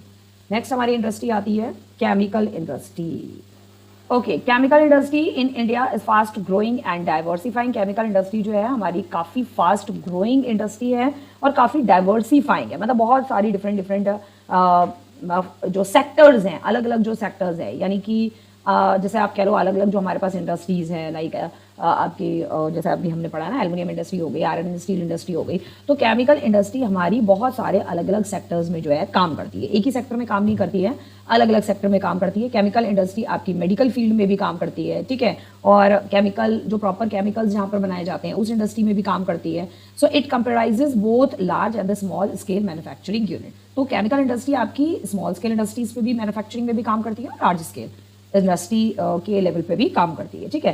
Rapid growth has been recorded in both inorganic and organic sector. तो ये ऑर्गेनिक सेक्टर पे भी काम करती है केमिकल इंडस्ट्री और इनऑर्गेनिक सेक्टर में भी काम करती है, और दोनों ही सेक्टर में केमिकल इंडस्ट्री काफ़ी रैपिड ग्रोथ जो है यहाँ पर देखी गई है, ठीक है। काफ़ी तेज़ी से और काफ़ी अच्छा काम जो है हमारी ये केमिकल इंडस्ट्री जो है वो कर रही है, ठीक है। इनऑर्गेनिक केमिकल्स, कुछ इनऑर्गेनिक केमिकल्स जो हैं वो कौन से होते हैं? These are including sulphuric acid use to manufacture fertiliser, synthetic fibres के लिए केमिकल्स यूज होते हैं, प्लास्टिक बनाने के लिए केमिकल्स यूज होते हैं, ये सारे के सारे इनऑर्गेनिक आपके केमिकल्स हैं। एडिसिव्स बनाने के लिए, एडिसिव्स यानी कि फेविकॉल हो गया ना, वो चिपकाने वाली चीज़ें जो होती हैं, पेंट्स के लिए केमिकल यूज होते हैं, dye stuffs, nitric acid, alkalis बनता है इससे, soda ash use to make glass वगैरह जो है सोडा ऐश से बनते हैं, सोप बनाने के लिए केमिकल यूज होता है, डिटर्जेंट के लिए होता है, कॉस्मेटिक सोडा होता है। These industry are widely spread all over the country. तो ये सारी जो इंडस्ट्रीज हैं, ये सारी की सारी केमिकल इंडस्ट्री हमारी ऑल ओवर द कंट्री में स्प्रेड है, और केमिकल इंडस्ट्री जो है बहुत ही बड़ी इंडस्ट्री है। आप देख ही लिया आपने कि यहाँ पे किन किन अलग अलग चीज़ों के लिए केमिकल्स का, अलग अलग तरीके के केमिकल्स का जो है यूज़ किया जाता है, अलग अलग तरीके के काम उन केमिकल से अलग अलग तरीके के जो है काम करवाए जाते हैं, काम किए जाते हैं, और उनसे अलग अलग तरीके का प्रोडक्ट्स भी बनाए जाते हैं। Rapid growth has been recorded in both inorganic and organic sector. Inorganic sector including sulphuric acid, nitric acid, alkaline soda, ash, caustic soda, ये सारे इनऑर्गेनिक केमिकल्स हैं। दोनों ही सेक्टर में केमिकल इंडस्ट्री बहुत अच्छा काम कर रही है। ऑर्गेनिक केमिकल है इंक्लूडिंग पेट्रोकेमिकल, यानी कि जो पेट्रोल्स वगैरह पेट्रोकेमिकल चीज़ें जो बनाई जाती हैं उसमें भी केमिकल यूज होता है। Use to make glass, soap, detergent, paper, use to manufacture synthetic fibre, synthetic rubber, plastic, dyestuffs, और फार्मास्यूटिकल्स चीज़ों में जो मेडिसिन वगैरह का चीज़ें जो होती है, मेडिसिन वगैरह मैंने पहले आपको बताया ना, मेडिसिन में, मेडिकल में जो है ये भी, इसमें भी केमिकल यूज होते हैं, बहुत ही लार्ज स्केल पे होते हैं, बहुत लार्ज स्केल पे, ठीक है ना। These industries are widely spread over the country, located near oil refinery और पेट्रोकेमिकल प्लांट्स। तो ये वाली जो इंडस्ट्रीज होती हैं ये ज़्यादातर ऑयल रिफाइनरी, जो ऑर्गेनिक केमिकल इंडस्ट्रीज जो होती हैं वो ज़्यादातर रिफाइनरीज के पास होती हैं ये इंडस्ट्रीज, या फिर पेट्रोकेमिकल प्लांट्स जो हैं इनके बनाए जाते हैं। बड़े बड़े पेट्रोकेमिकल प्लांट्स जो होते हैं वो बनाए जाते हैं इस इंडस्ट्रीज के, इस केमिकल के, ऑर्गेनिक केमिकल्स के बड़े बड़े पेट्रोकेमिकल प्लांट जो हैं लगाए जाते हैं, सेटअप किए जाते हैं, ठीक है। तो ये दोनों के बीच में डिफरेंसेस है, इसको अच्छे से पढ़ लीजिएगा। Chemical industry is its own largest consumer. Chemical industry जो है वो प्रोड्यूसर भी है और खुद ही सबसे बड़ा लार्जेस्ट कंज्यूमर भी है, क्योंकि वो प्रोड्यूस भी करता है और वो खुद अलग अलग चीज़ों में केमिकल, खुद के बनाए हुए केमिकल को यूज भी करता है, ठीक है।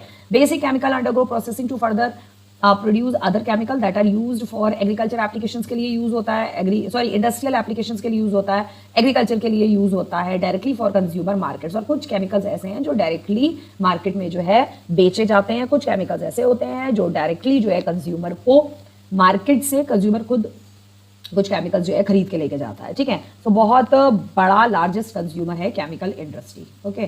नेक्स्ट है फर्टिलाइजर इंडस्ट्रीज, हम देखेंगे थोड़ा। फर्टिलाइजर इंडस्ट्री में क्या है, फर्टिलाइजर्स इंडस्ट्रीज में भी केमिकल को बहुत ज़्यादा यूज़ किया जाता है। Is centre around the production of a nitrogenous fertilisers. तो यहाँ पे नाइट्रोजीनियस फर्टिलाइजर्स यूज़ किए जाते हैं, जो कि मेनली होता है आपका यूरिया। यूरिया खाद के बारे में आपने सुना होगा, ठीक है, मैन्योर, ठीक है, मैन्योर, जो यूरिया होता है मैन्योर भी कहते हैं। यूरिया डाला जाता है एज ए खाद के तौर पर, यूरिया डाला जाता है। एक होती है आपकी ऑर्गेनिक, ये हो गई आपकी इनऑर्गेनिक खाद, ठीक है, ये आपका इनऑर्गेनिक मैन्योर है ये, ठीक है। जो यूरिया होता है वो इनऑर्गेनिक होता है, और ऑर्गेनिक मैन्योर कौन सा होता है, ऑर्गेनिक मैन्योर होता है आपका गोबर वगैरह, ठीक है। गोबर जो होता है, गोबर जो है वो आपका ऑर्गेनिक मैन्योर है, क्योंकि वो नेचुरल है। नेचुरली अगर आप गोबर किसी भी प्लांट में, खेतों में अगर वो डालोगे तो वो बहुत ज़्यादा अच्छा माना जाता है। ओके, तो यूरिया जो है वो इनऑर्गेनिक है। दूसरा फॉस्फेटिक फर्टिलाइजर्स, उसके बाद एमोनियम फॉस्फेट यूज होता है। Complex fertilisers which have a combination of nitrogen, जो कॉम्प्लेक्स फर्टिलाइजर्स होते हैं उसमें nitrogen, phosphate and potash use होता है। पोटैश भी फर्टिलाइजर्स है, फॉस्फेट फर्टिलाइजर्स है। ये जितने भी आप यहाँ पे देख रहे हो ये सारे के सारे फर्टिलाइजर्स हैं। इनको कहा जाता है फर्टिलाइजर इंडस्ट्री। और ये इंडस्ट्री जो है अलग इंडस्ट्रीज होती है हमारे कंट्री में, जो है ना बहुत सारी इंडस्ट्रीज हैं, बहुत ज़्यादा अलग अलग तरीके की इंडस्ट्रीज हैं, बहुत टाइप की इंडस्ट्रीज हैं, ठीक है। अब तक आप इतनी इंडस्ट्रीज पढ़ चुके हो, ठीक है। तो ये fertiliser industry one of the उसमें से एक और ये एक इंडस्ट्री है, और ये फर्टिलाइजर्स बनाती है केमिकल का यूज करके, डिफरेंट डिफरेंट केमिकल्स का यूज करके। केमिकल इंडस्ट्रीज से केमिकल लेती है, ठीक है, और उन केमिकल से फिर जो है फर्टिलाइजर्स बना के मार्केट में बेचा जाता है, ठीक है। थर्ड जो है आपका that is potash is entirely imported as the country does not have any reserve of commercially usable potash और potassium compound in any form. हमारा ये पॉइंट आता है यहाँ पे कि पोटेशियम जो है एंटायरली हमारा जो है इंपोर्ट किया जाता है, बाहर से हमको पोटैश मंगाना पड़ता है। एज अ कंट्री हमारे पास जो है पोटेशियम का किसी भी तरीके का रिजर्व नहीं है, मतलब पोटेशियम हमारे यहाँ बहुत ज़्यादा कम होता है। बहुत हमारे पास पोटेशियम का कोई रिजर्व ऐसा नहीं है कि बहुत बड़ी हमारे पास कोई पोटेशियम जो मिनरल है वो हमारे पास एक्सट्रैक्ट किया जा रहा है, तो बहुत ज़्यादा हमारे पास नहीं होता है। इसलिए हमें एंटायरली पूरा का पूरा पोटैश जो है हमें बाहर से मंगाना पड़ता है, एंड यूज़ करते हैं हम उस पोटैश को, या पोटेशियम एनी फॉर्म में, किसी भी फॉर्म में हम उसको यूज़ करते हैं, ठीक है। Reserve for a commercially usable potash, तो कमर्शियली यूजेबल पोटैश नहीं है हमारे पास। After the green revolution the industries expanded. अब ग्रीन रेवोल्यूशन आया, ग्रीन रेवोल्यूशन के बाद जो है क्योंकि एग्रीकल्चर प्रोडक्ट्स हमारे बढ़ रहे थे ग्रीन रेवोल्यूशन के दौरान, तो एग्रीकल्चर में ज़्यादा से ज़्यादा फर्टिलाइजर्स यूज़ हो रहा था। फर्टिलाइजर जो है वो केमिकल से बन रहा था। हर एक इंडस्ट्री जो है वो एक दूसरे पर डिपेंड रहती है, क्योंकि एग्रीकल्चर में फर्टिलाइजर्स चाहिए। फर्टिलाइजर्स किससे बनेंगे, केमिकल से बनेंगे, तो केमिकल इंडस्ट्री से हमें जो है फर्टिलाइजर्स लाने पड़ेंगे, ठीक है, सॉरी केमिकल इंडस्ट्री से हमें केमिकल लेकर आने पड़ेंगे, और तब जो है फर्टिलाइजर्स बनेंगे। तो इसीलिए ग्रीन रेवोल्यूशन के बाद इंडस्ट्रीज जो थी वो बहुत ज़्यादा और बड़े पैमाने पर एक्सपैंड होने लगी। मेजर प्रोड्यूसर होता है हमारा जहाँ पे फर्टिलाइजर इंडस्ट्रीज जो है इन फर्टिलाइजर्स जो है बनाती हैं, तो मेजर प्रोड्यूसर आपका गुजरात, तमिलनाडु, उत्तर प्रदेश, पंजाब में ज़्यादा फर्टिलाइजर बनता है। इसके अलावा उड़ीसा है, राजस्थान है, आंध्र प्रदेश, महाराष्ट्र, आसाम, वेस्ट बंगाल, गोवा, मध्य प्रदेश एंड कर्नाटका, ये सारी स्टेट्स हैं जो कि फर्टिलाइजर प्रोड्यूस करती हैं। इसके बाद आ जाते हैं हम सीमेंट इंडस्ट्री में। भाई बहुत बड़ा चैप्टर है आपका, बहुत ही सारी मतलब सारी इंडस्ट्रीज जो है इन्होंने 10th में इकट्ठी सारी इंडस्ट्रीज जो है आप लोगों को पढ़ा दी हैं, ठीक है। नेक्स्ट आ जाती है हमारी सीमेंट इंडस्ट्री, जो कि बहुत ही इंपॉर्टेंट इंडस्ट्री है। ये भी एक इंपॉर्टेंट इंडस्ट्री है, सभी इंडस्ट्रीज जो है हमारी इंपॉर्टेंट है, ऐसा नहीं है कि यही है। तो it is also one of the most important industry. The cement is essential for construction activity such as building houses, factories, bridges, roads, airport, dam for other commercial establishment। आपको पता ही है सीमेंट जो है हर जगह यूज़ होता है, building of houses हो, factories हो, ब्रिजेस हो, रोड हो, एयरपोर्ट हो, कुछ भी हो, डैम वगैरह, सारा का सारा जो कंस्ट्रक्शन जो एक्टिविटी है उसमें सीमेंट जो है वो यूज़ होता है। कोई भी कंस्ट्रक्शन एक्टिविटी बिना सीमेंट के नहीं हो सकती। इंडस्ट्रीज रिक्वायर बल्कि सीमेंट की जो इंडस्ट्रीज़ है वो उसको जो है बल्कि एंड हैवी रॉ मटेरियल की रिक्वायरमेंट होती है, लाइक लाइमस्टोन, सिलिका और जिप्सम से जो है मिलाकर आपका ये बनता है, आपका सीमेंट बनता है, ठीक है। ये तीन केमिकल्स जो है, ये तीन मिनरल्स, सॉरी केमिकल नहीं, सॉरी केमिकल इंडस्ट्री पढ़ के आ रहे हैं तो केमिकल्स ही चल रहा है दिमाग में। सो ये तीन मिनरल्स जो है उसको यूज़ करके सीमेंट बनाया जाता है। Coal, electrical power are needed apart from rail transportation. Rail transportation यानी ट्रेन का यूज़ करके, रेल ट्रांसपोर्टेशन का यूज़ करके कोल और इलेक्ट्रिकल पावर जो है वो नीडेड होती है apart from rail transport. Rail transport के अलावा इलेक्ट्रिकल पावर यानी बिजली की भी ज़रूरत है और कोल की भी ज़रूरत होती है आपकी सीमेंट इंडस्ट्री में। द इंडस्ट्री है strategically located plant in Gujarat, और इसके जो प्लांट्स हैं वो स्ट्रेटेजिकली गुजरात में जो है लोकेटेड है, that have a suitable access to the market in the Gulf country. So वहाँ से गुजरात एक ऐसी जगह है जहाँ से जो है ज़्यादातर सप्लाई करी जाती है। मार्केट हमें जो मिलती है सीमेंट इंडस्ट्री के लिए वो गल्फ कंट्रीज़ में मिलती है। तो गुजरात से हम जो है डायरेक्ट गल्फ कंट्रीज़ में जो है हम किसकी सप्लाई करते हैं, सीमेंट की जो है सप्लाई करते हैं बाहर के देशों में, क्योंकि हमें मार्केट वहाँ पे गल्फ कंट्रीज़ में बहुत अच्छी अवेलेबल होती हैं। फर्स्ट सीमेंट प्लांट हमारा सेटअप हुआ था चेन्नई में 1904 में, विदेश आज़ादी से पहले। इंडस्ट्री एक्सपैंडेड और इंडिपेंडेंस के बाद हमारी जो सीमेंट इंडस्ट्री थी वो बहुत ज़्यादा बड़े पैमाने पे जो है एक्सपैंड होने लगी थी। ठीक है, इंप्रूवमेंट इन द क्वालिटी में हमारा इंप्रूवमेंट हुआ पहले के according, has found the produce readily available market in the east Asia, और जिससे हमें जो है ईस्ट एशिया में मार्केट अच्छी मिलने लगी। ठीक है, रीडली अवेलेबल मार्केट मिली हमें ईस्ट एशिया में, मिडिल ईस्ट में, अफ्रीका में, साउथ एशिया में, apart from a large demand with in the country. हमारी कंट्री में तो सीमेंट की डिमांड जो थी वो बहुत ज़्यादा थी, लेकिन उसके साथ साथ हमारी कंट्री के साथ साथ जो है इन सारी कंट्रीज़ में भी जो है हमें अच्छी बड़ी मार्केट सीमेंट बेचने के लिए, सीमेंट बाहर एक्सपोर्ट करने के लिए हमें बड़ी मार्केट भी हमें मिल गई। Improvement in the quality has found, यानी इंप्रूवमेंट, हमने अपनी सीमेंट की क्वालिटी में इंप्रूवमेंट किया जिससे हमें बड़ी मार्केट मिली बाहर के कंट्रीज़ में। ठीक है, this industry is doing well in term of production as well as export. और ये जो हमारी इंडस्ट्री है, सीमेंट इंडस्ट्री जो है हमारी, वो बहुत ही अच्छा कर रही है प्रोडक्शन के टर्म्स में एज वेल एज एक्सपोर्ट के टर्म्स में, यानी कि हम बहुत अच्छा प्रोडक्शन भी कर रहे हैं इंडस्ट्री का, सीमेंट इंडस्ट्री का, और हम बहुत मतलब लार्ज स्केल पे हमारा प्रोडक्शन भी हो रहा है, और प्रोडक्शन के साथ साथ जो है हमारा एक्सपोर्ट भी जो है वो अच्छा खासा लार्ज स्केल पे हमारा एक्सपोर्ट भी जो है वो हो रहा है। सीमेंट इंडस्ट्री को लेके सीमेंट जितना भी एक्सपोर्ट होता है बहुत अच्छा वर्क हो रहा है। ठीक है, now efforts are being made to generate adequate domestic demand and supply in order to sustain this industry. Effort are being made, efforts लगाए जा रहे हैं, गवर्नमेंट और ज़्यादा एफर्ट लगा रही है to generate adequate domestic demand. या हमारी कंट्री में अब डिमांड जो है ना वो बहुत ज़्यादा पहले से सीमेंट की बढ़ गई है, क्योंकि हमारी कंट्री में कंस्ट्रक्शन जो है बहुत हो रहा है। आप देख रहे होंगे हर एक जगह के बाद जो है हर एक के बाद एक जो है बिल्डिंग बन रही है, कंस्ट्रक्शन हो रहा है, बिल्डिंग बन रही है, हाउसेस बन रहे हैं, स्कूल्स बन रहे हैं, कॉलेजेस बन रहे हैं, हॉस्पिटल्स बन रहे हैं, बहुत सारा कंस्ट्रक्शन हो रहा है। मतलब कंस्ट्रक्शन जो है वो बहुत ज़्यादा हमारी कंट्री में हो रहा है, पहले से बहुत ज़्यादा लार्ज, बहुत ही लार्ज लेवल पे हो रहा है कंस्ट्रक्शन। तो उसके लिए हमारी डोमेस्टिक डिमांड जो है सीमेंट की बहुत ज़्यादा बढ़ गई है। तो बढ़ने की वजह से हमारी गवर्नमेंट एफर्ट कर रही है कि उस डिमांड और supply in order to sustain the industry को सस्टेन करने के लिए, इंडस्ट्री को बनाए रखने के लिए डिमांड और सप्लाई दोनों की जो है पूर्ति की जा सके in order to sustain this industry, ताकि ये इंडस्ट्री जो है हमारी बनी रहे। इसलिए जो है गवर्नमेंट बहुत सारे एफर्ट्स इसके लिए लगा रही है। ठीक है, और नेक्स्ट जो हमारा टॉपिक आता है, दैट टॉपिक इज ऑटोमोबाइल्स। ठीक है, ऑटोमोबाइल्स बेसिकली किसको कहते हैं? तो ऑटोमोबाइल्स जो है वो कहा जाता है आपको वो सारे के सारे व्हीकल्स जो हम अपने डेली लाइफ में यूज करते हैं, वो सारे व्हीकल्स जो डेली लाइफ में यूज करते हैं। ठीक है, so automobile provide vehicle for quick transportation goods and services. अब ऑटोमोबाइल्स में जो है सिर्फ व्हीकल्स यानी बाइक हो गया, कार हो गया, सिर्फ यही सारी चीज़ें नहीं आती हैं। इसके अलावा इसमें और भी बहुत सारी चीज़ें आ जाती हैं, बसेस आ जाते हैं, ट्रक्स आ जाते हैं, इवन द एरोप्लेन्स ऑल्सो जो है, जो बिग ऑटोमोबाइल्स हैं, ये जो प्लेन्स वगैरह हैं वो ज़्यादातर बड़ी बड़ी जो इंडस्ट्रीज़ होती हैं वो डेवलप करती हैं, वो मैन्युफैक्चर करती हैं। ठीक है, तो इसमें सारी चीज़ें आती हैं, स्कूटर्स आ जाते हैं, 3 व्हीलर्स आ जाते हैं, multi utility vehicles manufactured in India in various centres. ठीक है, आफ्टर द लिबरलाइजेशन के बाद क्या हुआ था? The coming in of new and contemporary model stimulated the demand for vehicles in the market. यानी लिबरलाइजेशन के बाद जो है हमारी कंट्री में व्हीकल्स की डिमांड जो है धीरे धीरे बहुत ज़्यादा बढ़ गई। अब सिटीज़ में जो है व्हीकल्स की डिमांड थोड़ी सी ज़्यादा रहती है in comparison to the villages में, क्योंकि सिटीज़ में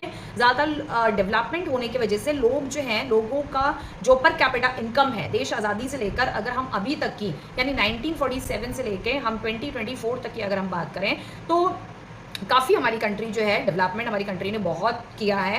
एंड इवन हर फील्ड में किया है, चाहे वो मैन्युफैक्चरिंग इंडस्ट्री की फील्ड हो रही हो, चाहे वो एग्रीकल्चर हो, एजुकेशन हो, एनीथिंग, सब में काफ़ी डेवलपमेंट हमारी कंट्री में हुआ है। तो सिटी में कुछ थोड़ा सा ज़्यादा डेवलपमेंट रहता है। ठीक है, तो वहाँ पे लोगों का जैसे जैसे स्टैंडर्ड ऑफ लिविंग बढ़ा है, उनका पर कैपिटा इनकम बढ़ा है, तो पर कैपिटा इनकम बढ़ने की वजह से वो लोग ज़्यादा इन व्हीकल्स का यूज़ कर रहे हैं। ठीक है, लाइक अगर किसी के पास बाइक है, थोड़ा अच्छा पैसा आ गया है, अच्छी अर्निंग उसकी हो रही है, तो वो 4 व्हीलर लेगा। 4 व्हीलर है, अगर किसी के पास जो है भाई मारुति की कोई गाड़ी है तो वो उससे बड़ी और गाड़ी लेगा। लेकिन इन कंपैरिजन अगर हम विलेजेस में देखें तो विलेजेस में जो है थोड़ा सा अलग कॉन्सेप्ट चलता है, ठीक है। विलेजर्स की जो लाइफस्टाइल होता है वो सिटी के लोगों की लाइफस्टाइल से थोड़ी सी अलग होती है, ठीक है। अलग होने के साथ साथ जो है विलेज के जो लोग होते हैं वो थोड़ा सा उनका स्टैंडर्ड ऑफ लिविंग, जैसे मैंने बताया, थोड़ा सिटी के लोगों से अलग होता है। तो वो लोग थोड़ा साइकिल पे चलना या पैदल चलना थोड़ा सा ज़्यादा पसंद करते हैं। लेकिन आजकल ऐसा है नहीं। विलेजेस में भी आजकल अगर किसी के पास साइकिल है और वो विलेज का कोई फार्मर है या कोई है, उसके पास थोड़ी उसकी जो है थोड़ी अच्छी अगर अर्निंग हो रही है तो वो बाइक लेना पसंद करता है। इवन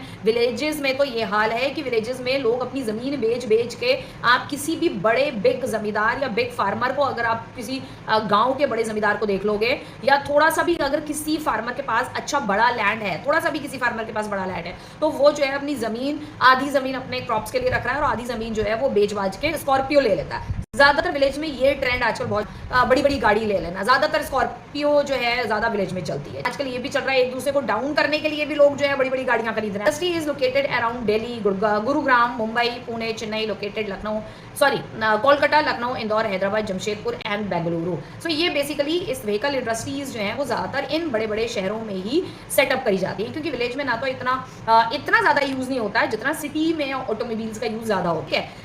और दूसरा एक चीज़ और है कि vehicle in the market which lead to the healthy growth of the industries including passengers car, ठीक है, 2 and 3 wheelers also.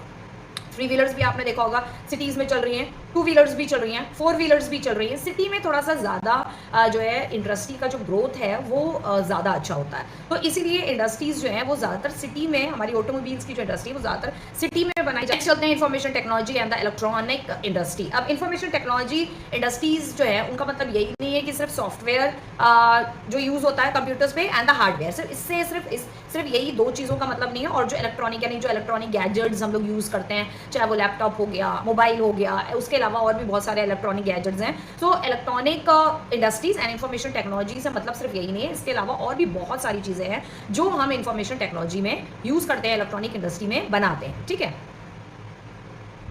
So the electronic industry cover है। इलेक्ट्रॉनिक इंडस्ट्री हमारी वाइड रेंज जो है कवर करती है। तो इलेक्ट्रॉनिक इंडस्ट्रीज में बहुत सारी चीज़ें आती है, कंप्यूटर्स के साथ साथ सीपीयू बनाना, उसका मदरबोर्ड बनाना, ट्रांजिस्टर बनाना, television, telephone, cellular phone, telecom, ठीक है, टेलीफोन एक्सचेंज जो है, रडार्स भी हैं, कंप्यूटर्स भी हैं and many other equipment required by the telecommunication industry. तो ये सारी की सारी जो गैजेट्स हैं, जितने भी इलेक्ट्रॉनिक डिवाइसेज हैं, वो सब कुछ बनाना, सिर्फ मतलब थोड़ी छोटी मोटी चीज़ नहीं है इन्फॉर्मेशन टेक्नोलॉजी, ना ही इलेक्ट्रॉनिक इंडस्ट्री कोई बहुत छोटी मोटी चीज़ों को ही नहीं बनाता, बहुत सारी चीज़ों को इंक्लूड करता है। सो बेंगलुरु जो है वो इन सारी इलेक्ट्रॉनिक इंडस्ट्रीज का जो है वो हब है, ठीक है। Bangalore has emerge as a electronic capital of India and that is why Bengaluru is also to be called as Silicon Valley of India. Silicon Valley of India, Silicon Valley of India कहा जाता है। And this you already studied in class 6 and 7 में आपने definitely ये पढ़ा होगा, चाहे आप एनसीईआरटी पढ़ी हो या कोई और पब्लिकेशन की। अगर बहुत सारे स्कूल्स में जो है प्राइवेट पब्लिकेशन की बुक्स भी यूज़ होती हैं, तो अगर आपने प्राइवेट पब्लिकेशन की बुक्स भी यूज़ करी है या पढ़ी हैं, उसमें भी silicon Valley of India Bengaluru के बारे में छोटा सा टॉपिक है, क्योंकि मैंने खुद पढ़ाया है। मैं कंटिन्यूसली 6, 7, 8 जो है पिछले 14 ईयर से जो है मैं पढ़ाती हुई आ रही हूँ, ठीक है। सो 6 या 7 में है सिलिकॉन वैली बेंगलुरु करके एक ऐसा करके एक टॉपिक है दिया हुआ है। तो बेंगलुरु जो है वो इन इलेक्ट्रॉनिक चीज़ों का जो है वो हब है। इसके अलावा जो इलेक्ट्रॉनिक गुड्स जो बनाती है, बेंगलोर नंबर 1 पे है, ठीक है। आई थिंक सो एशिया में नंबर 1 पे है ये, ठीक है। एंड इसके बाद मुंबई, दिल्ली, हैदराबाद, पुणे, चेन्नई, कोलकाता, लखनऊ एंड कोयम्बटूर आता है। मेजर इंडस्ट्रीज जो है बेंगलुरु में वो है आपकी नोएडा, मुंबई में, चेन्नई में, हैदराबाद में एंड पुणे में। Major impact of this industry has been on employment generation. साथ साथ में ये इंडस्ट्री आज के टाइम पे बहुत सारी एम्प्लॉयमेंट जनरेशन जो है एम्प्लॉयमेंट जो है वो जनरेट करके देती है, ठीक है। ये इंडस्ट्रीज एक ऐसी इंडस्ट्रीज हैं जिन्होंने बहुत सारी एम्प्लॉयमेंट्स निकाली, अलग अलग डिफरेंट बड़ी बड़ी सिटीज़ में, हैदराबाद, पुणे, नोएडा, मुंबई, बहुत एम्प्लॉयमेंट्स निकाली, ठीक है। तो एम्प्लॉयमेंट इंडस्ट्री पर भी इन इलेक्ट्रॉनिक इंडस्ट्रीज का बहुत बड़ा इंपैक्ट पड़ता है। The continuing growth in the hardware and software is the key to the success of IT industry in India. Continue हम इस तरीके के हार्डवेयर यूज करते रहते हैं, जितने गैजेट्स हैं, जितने इलेक्ट्रॉनिक गैजेट्स हैं, ठीक है। टेलीफोन हो गया, टेलीफोन जो नॉर्मल टेलीफोन हो गया, मोबाइल फोन्स हो गए, आईफोन हो गया, मोबाइल फोन आईफोन में ही आता है, वो छोटा सा एक क्या होता है, आईपैड होता है, ठीक है। आईपैड हो गया, और या जितने भी सॉफ्टवेयर हम अपने लैपटॉप में यूज़ करते हैं, जितने भी सॉफ्टवेयर हम अपने मोबाइल में यूज़ करते हैं, आपको ध्यान होगा अगर तो मोबाइल में सॉफ्टवेयर अपडेट करने के लिए आजकल ये सिस्टम हो गया या जो भी न्यू मोबाइल्स हैं तो उसमें सॉफ्टवेयर अपडेट करने के लिए नोटिफिकेशन आता है, ठीक है। तो ये सारे के सारे सॉफ्टवेयर अपडेट्स के जो नोटिफिकेशन होते हैं सब कुछ जो है ये आईटी इंडस्ट्री में आता है, इंफॉर्मेशन टेक्नोलॉजी में ये सब कुछ आता है। तो जितना ज़्यादा ये कंटिन्यू ग्रो कर रहा है, यूज़ कर रहे हैं हम, जितने ज़्यादा हार्डवेयर सॉफ्टवेयर यूज़ करना है उतना ही ज़्यादा ये एक की है आईटी इंडस्ट्री के सक्सेस होने का एक कारण है, ठीक है। नेक्स्ट हम देखते हैं industrial pollution and environmental degradation. अब भैया यूज़ तो कर रहे हैं हम बहुत सारी चीज़ें, ठीक है। इंडस्ट्रीज़ में इलेक्ट्रॉनिक डिवाइसेस यूज़ कर रहे हैं, इलेक्ट्रॉनिक डिवाइसेस बन रहे हैं। एक छोटी सी पेन ड्राइव को लेके, pen drive is also comes in a electronic gadget. Pen drive हो गया, मेमोरी कार्ड हो गया। पहले जब हम लोग छोटे थे, हम 90s के टाइम के जब हम छोटे थे तो हम लोग फोन में मेमोरी कार्ड यूज़ करते थे। तो मेमोरी कार्ड भी, तो हमें ये पता था कि मेमोरी कार्ड जो है इंफॉर्मेशन टेक्नोलॉजी, जो आईटी इंडस्ट्री है, इंफॉर्मेशन टेक्नोलॉजी की जो इंडस्ट्रीज़ हैं वो मेमोरी कार्ड बनाते हैं। तो हम लोग अपने मोबाइल में चिप्स यूज़ करते थे, मोबाइल मेमोरी कार्ड यूज़ करते थे, ठीक है। तो हम जितने भी इलेक्ट्रॉनिक डिवाइसेज यूज़ कर रहे हैं, जो भी कुछ यूज़ कर रहे हैं, हर चीज़ का कहीं ना कहीं एडवांटेज और डिसएडवांटेजेस जो है वो प्रेजेंट है। अब इन सारी इंडस्ट्रीज़ की वजह से इंडस्ट्रियल पॉल्यूशन हो रहा है, एनवायरमेंट जो है वो हमारा डे बाई डे डिग्रेड होता जा रहा है, ठीक है।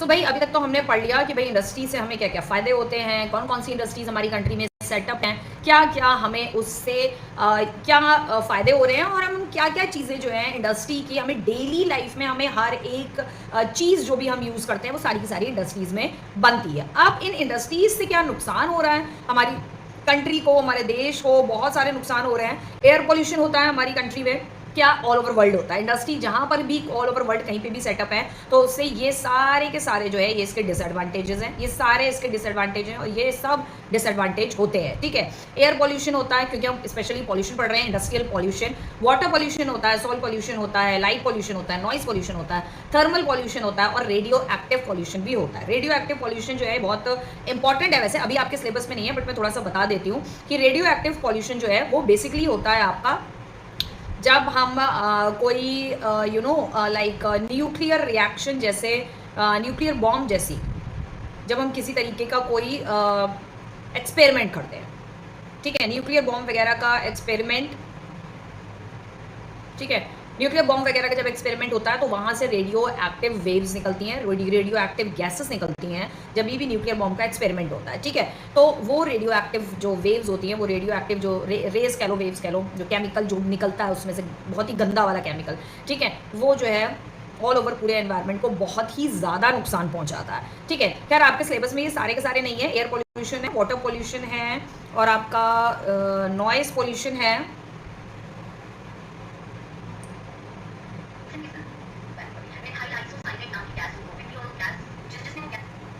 थर्मल पॉल्यूशन है, ये है, ठीक है। सॉइल पॉल्यूशन पता नहीं है, अगर होगा तो पढ़ा दिया जाएगा, ठीक है।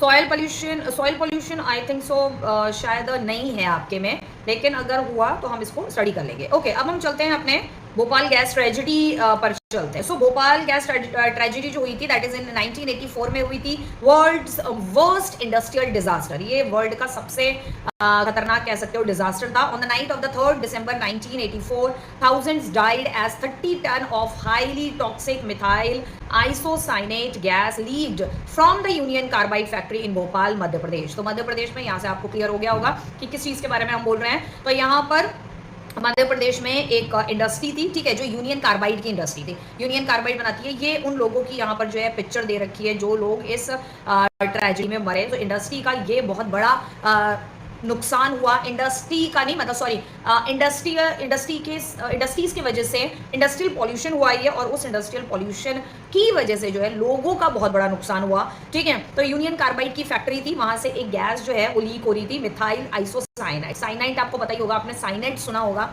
साइनाइड जो है वो एक तरीके का इट्स जहर होता है वो, ठीक है। साइनाइड अगर कोई सूंघ ले या खा ले तो ऑन द स्पॉट डेथ हो जाती है, ठीक है। तो साइनाइड जो है वो बहुत ज़्यादा खतरनाक केमिकल होता है, डेथ का बहुत ही ज़्यादा बड़ा मेन रीज़न होता है। तो वो जिसकी जो फैक्ट्री थी, फैक्ट्री ओनर को जो है वहाँ के वर्कर्स ने जो है पहले ही बता दिया था कि भाई गैस जो है इस तरीके की मिथाइल आइसोसाइनेट गैस जो है वो रिलीज़ हो रही है, मतलब लीक हो रही है और आप इसका कुछ करिए। लेकिन जो ओनर्स हैं उन लोगों ने इसके ऊपर कोई भी ध्यान नहीं दिया और ध्यान ना देने की वजह से मतलब वो शायद 2 दिन से लीक हो रही थी थोड़ी तो धीरे धीरे वर्कर सुबह ही रात में फैक्ट्री 6 बजे के आसपास 6:30 बजे के आसपास जो है बंद हो जाती है। उन्होंने इन्फॉर्म भी किया लेकिन उन्होंने कुछ नहीं किया, वो लीक होते वो इतनी ज़्यादा लीक हो गई कि रात भर में भोपाल के के अंदर वो इतनी फैल गई, इतनी स्प्रेड हो गई, तो वहाँ पे जितने, क्योंकि रात में हुई थी, जो लोग सो रहे थे वो सोते के सोते रह गए। और ये इतनी ज़्यादा खतरनाक होती है ये, वहाँ पर जितने जो लोग थे वो तो मर ही गए, मरने के साथ साथ जो प्रेग्नेंट लेडी थी उनके भी जो बच्चे थे वो कुछ दिन के बाद जब उनके बच्चे पैदा हुए वो बच्चे भी मरे हुए पैदा हुए, ठीक है, क्योंकि वो स्मेल कर रहे थे, क्योंकि सो रहे थे, सोते सोते धीरे धीरे, कई बार हम जब गहरी नींद में होते हैं हमें नहीं पता लग पाता, वो सूंघते गए, उसको स्मेल करते गए, ब्रीथ करते गए, करते करते बहुत सारे लोग जो थे वो इस दिन जो है मारे गए थे। और करीब 30 टन हाईली टॉक्सिक थी, हाईली टॉक्सिक, और 30 टन के करीब गैस जो थी पूरे उस एरिया में जो थी वो लीक हो गई, ठीक है। सो ये इंडस्ट्रियल पॉल्यूशन इस तरीके से स्प्रेड हो जाता है कई बार, ठीक है। और इंडस्ट्रीज के जो ओनर वगैरह होते हैं ना, वो कई बार नहीं सोचते हैं पॉल्यूशन वगैरह के बारे में, क्योंकि वो सोचते हैं हमें क्या करना, हमें तो सिर्फ इंडस्ट्री में अपना पैसा डबल ट्रिबल और मतलब 100 गुना बढ़ाने से मतलब है, हमें बाकी चीज़ों से कोई लेना देना नहीं है। पॉल्यूशन हो रहा है, कुछ हो रहा है, हमें इंडस्ट्री सेटअप करनी है और हमें अपना पैसा कमाना है। सो गवर्नमेंट को इस चीज़ के लिए जो है स्टेप लेना चाहिए। तो इस के लिए जो है यहाँ पर जो स्टेप लिया गया, तो गवर्नमेंट ने ऑब्वियसली इंडस्ट्री के ओनर्स वगैरह को जो है शायद केस वेस चला था, केस होने के बाद शायद उनको जो भी पनिशमेंट वगैरह, जेल वगैरह जो भी हुई होगी वो जेल हुई, ठीक है।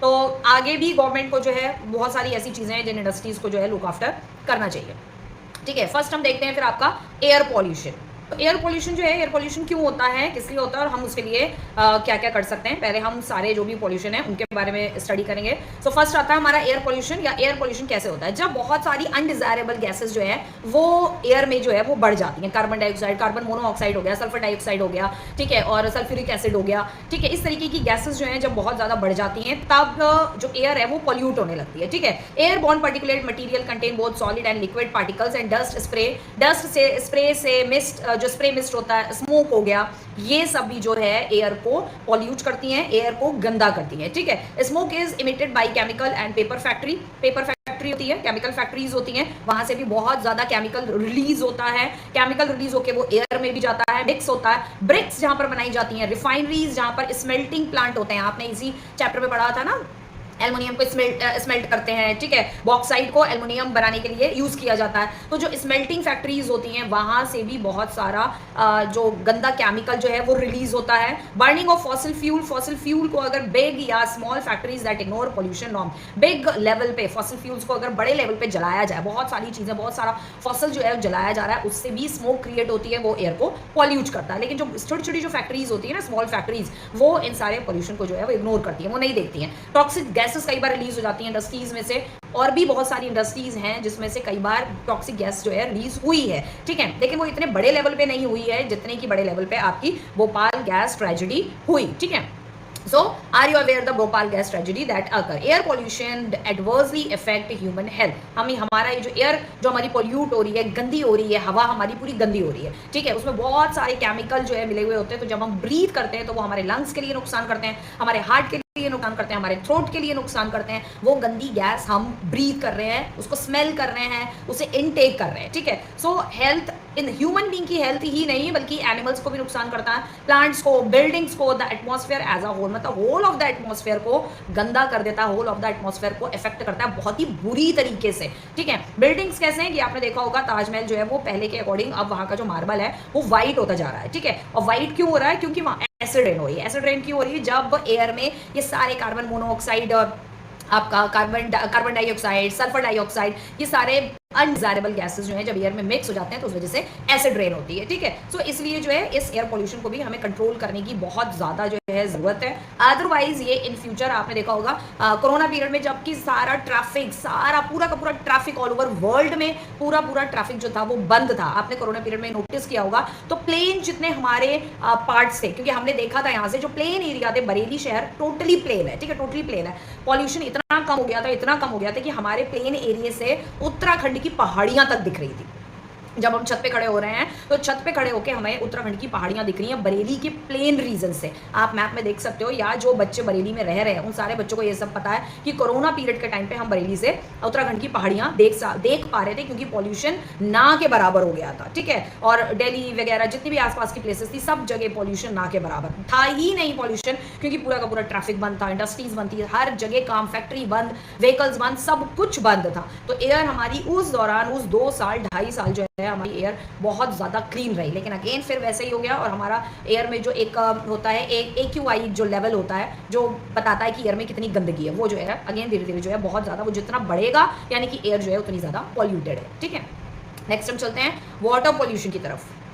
ना वाटर पोल्यूशन जो है दो तरीके से होता है, ऑर्गेनिक भी होता है, inorganic industrial waste effluent discharge into rivers. तो दो तरीके का होता है, एक होता है ऑर्गेनिक, दूसरा होता है इनऑर्गेनिक। ठीक है, एक जो ऑर्गेनिक है वो इस तरीके का होता है जो कि वाटर में मिक्सअप हो जाता है, यानी कि कुछ ऐसे केमिकल्स होते हैं जो वाटर में घुल जाते हैं, पानी में घुल जाते हैं और वो फिर पानी को वाटर को गंदा कर देते हैं, लेकिन हमें ऐसा पता नहीं चलता है कि पानी गंदा है। कुछ इनऑर्गेनिक जो इंडस्ट्रियल वेस्ट होते हैं वो इस तरीके के होते हैं, वो जो है लाइक जो कचरा वगैरह होता है वो सारा का सारा रिवर में, नदियों में और ओशंस में भी आपको देखने को मिलेगा। आजकल सारा जो सॉलिड वेस्ट होता है, ठीक है, उसे बोलते हैं। तो सॉलिड वेस्ट जो है ना लाइक पॉलिथीन्स हो गई, ठीक है, या मिल्क के पैकेट के हो गए, या मिल्क के पैकेट जो होते हैं वो फेंक दिए जाते हैं, और भी बहुत सारी चीज़ें होती हैं। ठीक है, लाइक केन्स हो गए कोल्ड ड्रिंक वगैरह के, या डिफरेंट चीज़ों के जो केन्स होते हैं। लोग जो है बीचेस पे जाते हैं, आपने देखा होगा कितना सारा कचरा वहाँ पर वेस्ट जो है सारा बीचेस पे छोड़ देते हैं। वो सारा का सारा जब पानी की लहर आती है, लहर के साथ वो सारा कचरा समुद्र में चला जाता है। तो रिवर्स ही गंदी नहीं होती है। वाटर पोल्यूशन का मतलब है हर जगह का वाटर,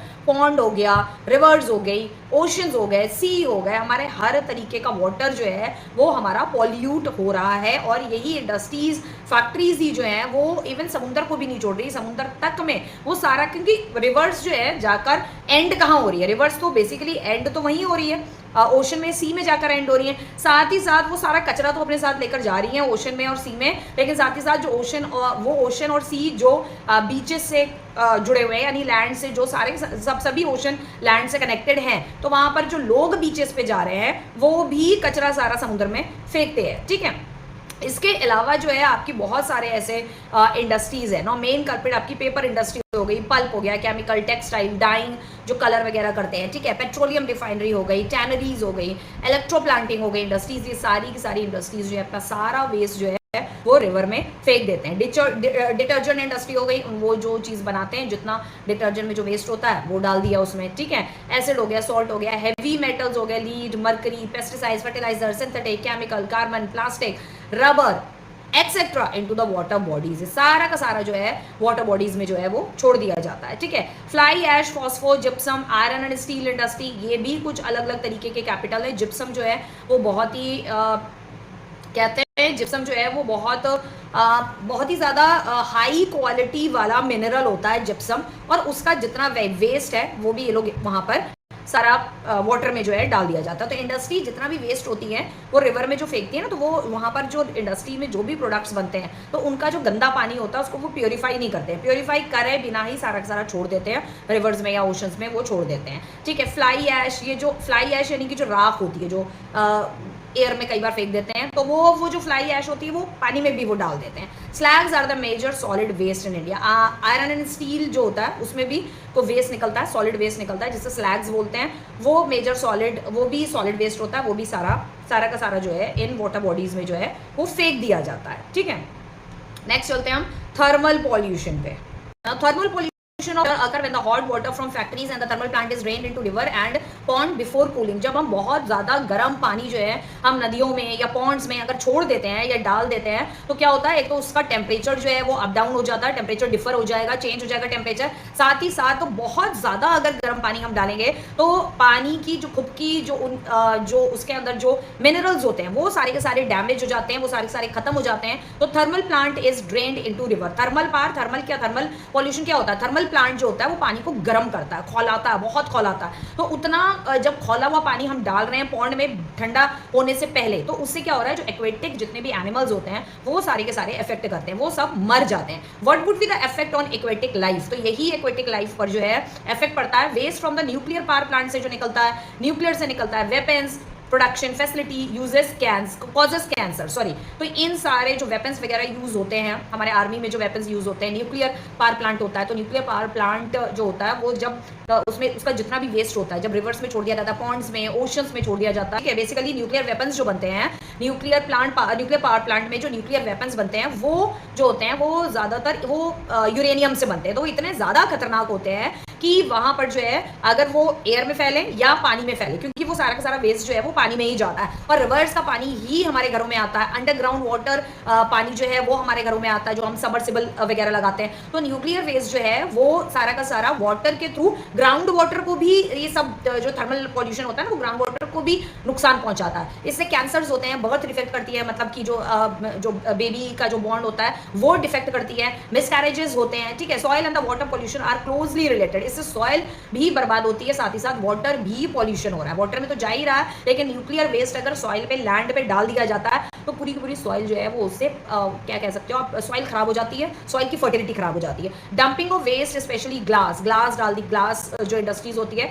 उसके जो वेस्ट मटेरियल होते हैं वो लैंड के ऊपर डाल दिए, जमीन पे डाल दिए, ठीक है। Harmful chemical, industry effluent, packaging, salt and garbage render the soil useless. ये सारी की सारी चीजें हैं जो जमीन पे फेंक दिया जाता है, कचरा फेंक दिया जाता है, जितना भी इंडस्ट्रीज का कचरा लैंड पे फेंकते हैं उससे पूरी सॉइल जो है वो बर्बाद हो जाती है, पूरी सॉइल जो है खराब हो जाती है, उस पर कुछ भी जो है फाइनली फिर उस पर कुछ भी ग्रो नहीं हो सकता। Rain water percolate to soil carrying the pollutant to the ground and the ground water also get contaminated. अब क्या होता है, रेन वाटर हो रही है, बारिश हो रही है, बारिश में वैसे ही एयर में इतने सारे chemical, carbon dioxide, carbon monoxide, sulphur dioxide, ये सारी केमिकल्स मिले हुए हैं। एयर तो वैसे ही जो है गंदी हो रखी है, एयर वैसे ही खराब हो रखी है, ऊपर से बारिश हो रही है, तो बारिश भी जो है वो एसिडिक रेन फॉर्म में होगी और जमीन पे सारा का सारा कचरा फैला हुआ है, सारी गंदगी, पूरा कचरा, पूरा वेस्ट मटेरियल है। तो जब बारिश होगी तो बारिश क्या होगी, तो उसके ऊपर जितना भी कचरा होगा ना, वो डस्ट वस्ट जितनी होगी, वो जब ग्राउंड जो है पानी को सोखेगा, पानी को अंदर एब्जॉर्व करेगा, तो उससे वो गंदा पानी होता हुआ, यानी एसिड रेन तो ऑलरेडी हो रही है, साथ में कचरे की सारी गंदगी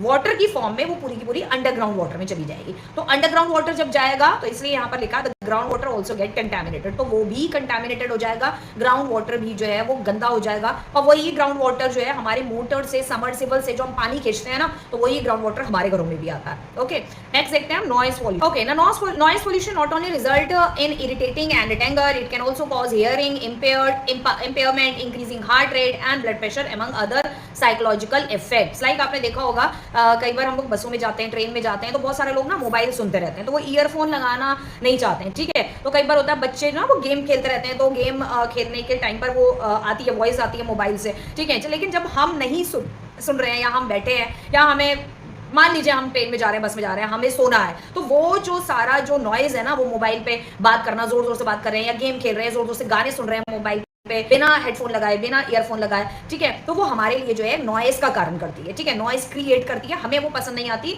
तो that is called noise pollution, ठीक है। सो इसकी वजह से क्या होता है, जब बहुत टाइम तक आप ये सारी चीजें अगर आपके साथ हो रही हैं, तो इससे बहुत सारी चीजें होती है, इससे हम इरिटेट होने लगते हैं, ठीक है, हमें गुस्सा आने लगता है, हम लगातार नॉइज सुन रहे हैं, या हम बहुत लॉन्ग सफर करके हम ऑफिस जाते हैं, लॉन्ग ट्रैवल करके हम घर आते हैं, या स्कूल जाते हैं, कॉलेज जाते हैं, तो उससे हमारी हार्ट बीट भी इंक्रीज होती है, ब्लड प्रेशर बढ़ता है हमारा, ठीक है, और भी बहुत सारी अदर साइकोलॉजिकल इफेक्ट्स जो है हमारी बॉडी पे पड़ते हैं, हमारी फैमिली पे इफेक्ट होता है, बच्चों पे गुस्सा करते हैं, ठीक है, फैमिलीज पे गुस्सा करते हैं, इरिटेट हो जाते हैं, एनॉइंग हो जाते हैं, बहुत ज़्यादा गुस्सा करते हैं। सो जो कुछ ये सारी जो वॉइस होती है ना, जो हम यहाँ वहाँ से जो सुनते हैं, ये सारी जो वॉइस होती है जो हम सुनते हैं, ये हमारे लिए एक अनवांटेड साउंड होता है, जो कि हमें बहुत ज़्यादा इरिटेट करता है, और हम अपने आप को कई बार स्ट्रेस में फील करते हैं कि हम बहुत ज़्यादा स्ट्रेस में हैं, ठीक है ना। इंडस्ट्रीज, जिन लोगों के घर वगैरह आपने देखा होगा, इंडस्ट्रीज के पास होते हैं कई ऐसे घर, जैसे मैंने देखे हैं रेलवे स्टेशन या रेलवे ट्रेन जहाँ से निकल रही है, ट्रेन के पास लोगों के घर होते हैं। जब तब ट्रेन निकल रही है, एक के बाद इंडस्ट्रीज है, कंस्ट्रक्शन साइट है, कंस्ट्रक्शन एक्टिविटीज हो रही है,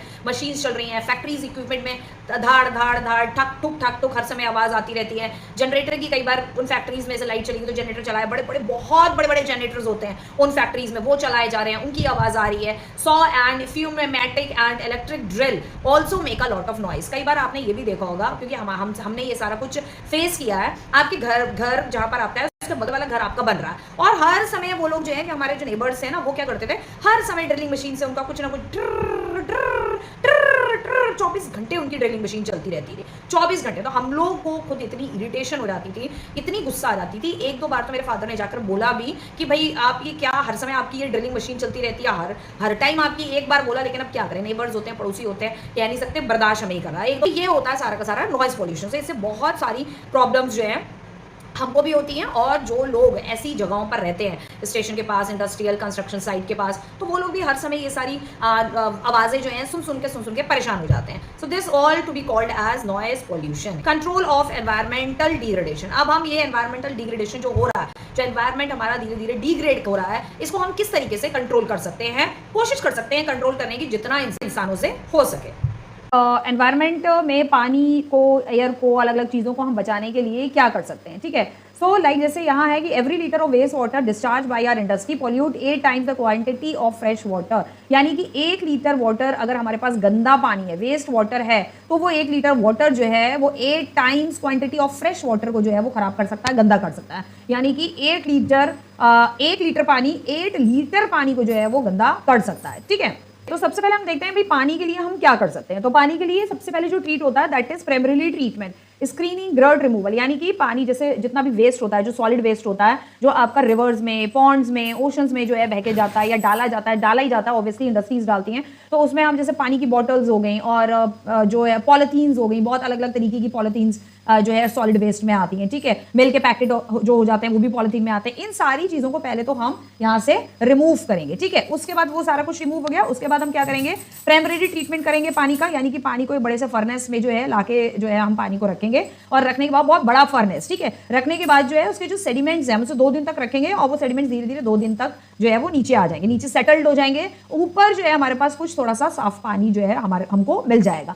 then come to the second treatment. Second treatment आएगा, उसमें क्या करते हैं, activated sludge of trickling filter. यानी कि माइक्रो ऑर्गेनिजम्स जो हैं वो डाले जाते हैं पानी में, और वो माइक्रो ऑर्गेनिजम्स जो हैं जो इसमें पानी में जो पड़े हुए जो बैक्टीरिया है उसके ऊपर जो है एक्ट करते हैं, ठीक है. और या आप कह सकते हैं वो पानी को और ज्यादा पॉल्यूट होने से जो है बचाते हैं. वो माइक्रो ऑर्गेनिजम्स जो हैं अपनी तरह से काम करते हैं बैक्टीरियाज पे. फोर्थ आ जाता है हमारा ट्रीटमेंट, टेरिशरी ट्रीटमेंट. डिसइंफेक्शन किया जाता है पानी को, न्यूट्रिएंट्स रिमूवल, सॉलिड रिमूवल, अलग तरीके के केमिकल्स जो हैं पानी में डाले जाते हैं, जिससे कि जो है अलग न्यूट्रिएंट्स जो है उसके रिमूव किए जाते हैं. कुछ और जो सॉलिड चीज़ें होती हैं वो रिमूव करी जाती हैं. कुछ केमिकल्स होते हैं जो पानी में डाल के उसको साफ किया जाता है. तो इस तरीके से हमारे पास तो आपको मिल गया हमारे पास साफ वाटर या साफ पानी, कुछ भी कह लीजिए, ठीक है. सो ये हमारे पास साफ पानी आ गया. उसके बाद हम जैसे देखते हैं लाइक पानी को हम कैसे प्रोसेस करते हैं, कैसे यूज कर सकते हैं. हम रीयूजिंग कर सकते हैं, रिसाइकलिंग कर सकते हैं इन 2 और मोर सक्सेसिव स्टेजेस. तो यही वो सारी स्टेजेस हैं जिन स्टेजेस के थ्रू हम पानी को रीयूज और रिसाइकिल किया जा सकता है. सेकेंड हमारा आता है harvesting of rain water to meet the water requirement. Water की रिक्वायरमेंट को पूरा करने के लिए हम रेन वाटर हार्वेस्टिंग का जो टेक्निक है वो अपना सकते हैं. ज्यादातर आपने देखा होगा साउथ इंडिया में, या आपने पढ़ा होगा रेन वाटर हार्वेस्टिंग, आपने 7th में 8th में पढ़ा हुआ है, साइंस में भी पढ़ा है, ज्योग्राफी में भी पढ़ा है, ठीक है. तो साउथ इंडिया में ज्यादातर रेन वाटर हार्वेस्टिंग का सिस्टम जो है लोग अपने घरों के हाउसेस के ऊपर रखते हैं, ठीक है. और वो क्या करते हैं, जितना भी रेन का पानी होता है, ठीक है, रेनफॉल का जो पानी होता है, यानी बारिश का जितना भी पानी होता है उससे कलेक्ट किया जाता है. सारा का सारा पानी जो है वो कलेक्ट करते हैं, और वो अपने बाकी यानी साफ सफाई करना, या गाड़ी स्कूटी वगैरह अपना धोना, गाड़ी धोना, ठीक है, या प्लांट्स को पौधों को, पेड़ों को पानी देना, तो वो इसी से इन सारे कामों में यूज में लेते हैं, ठीक है. उसके बाद थर्ड पॉइंट आता है जो थर्मल पावर से, जितने थर्मल प्लांट से, थर्मल पॉल्यूशन से जितना हॉट वाटर, गर्म खौलता हुआ पानी रिवर्स या पॉन्ड में छोड़ा जाता है, तो भाई रिवर और पॉन्ड में डालने से पहले उस पानी को कूल किया जाए, ठंडा किया जाए, और उस कूलिंग में उसके बाद ही उसे रिवर या पॉन्ड में छोड़ा जाए. और कूलिंग करने के लिए भाई जिस भी तरीके की मशीन का यूज है, करना है, कुछ भी करना है, तो वो भाई इंडस्ट्रीज को, फैक्ट्रीज मालिक जो होते हैं, ओनर्स होते हैं, उनको भाई खरीद के लानी पड़ेगी. उनको थोड़ा बहुत पैसा तो खर्च करना ही पड़ेगा, ठीक है. बिना पैसे खर्च किए तो आप, ऐसा तो नहीं आप एनवायरमेंट की कॉस्ट पे, एनवायरमेंट के बेस पे जो है आप जो है पॉल्यूशन क्रिएट करते जाएंगे, और गर्म पानी जो है ओशन में, रिवर में, पॉन्ड में फेंकते जाएंगे. So treatment of the industrial effluent can be done in 3 phases. 3 phases में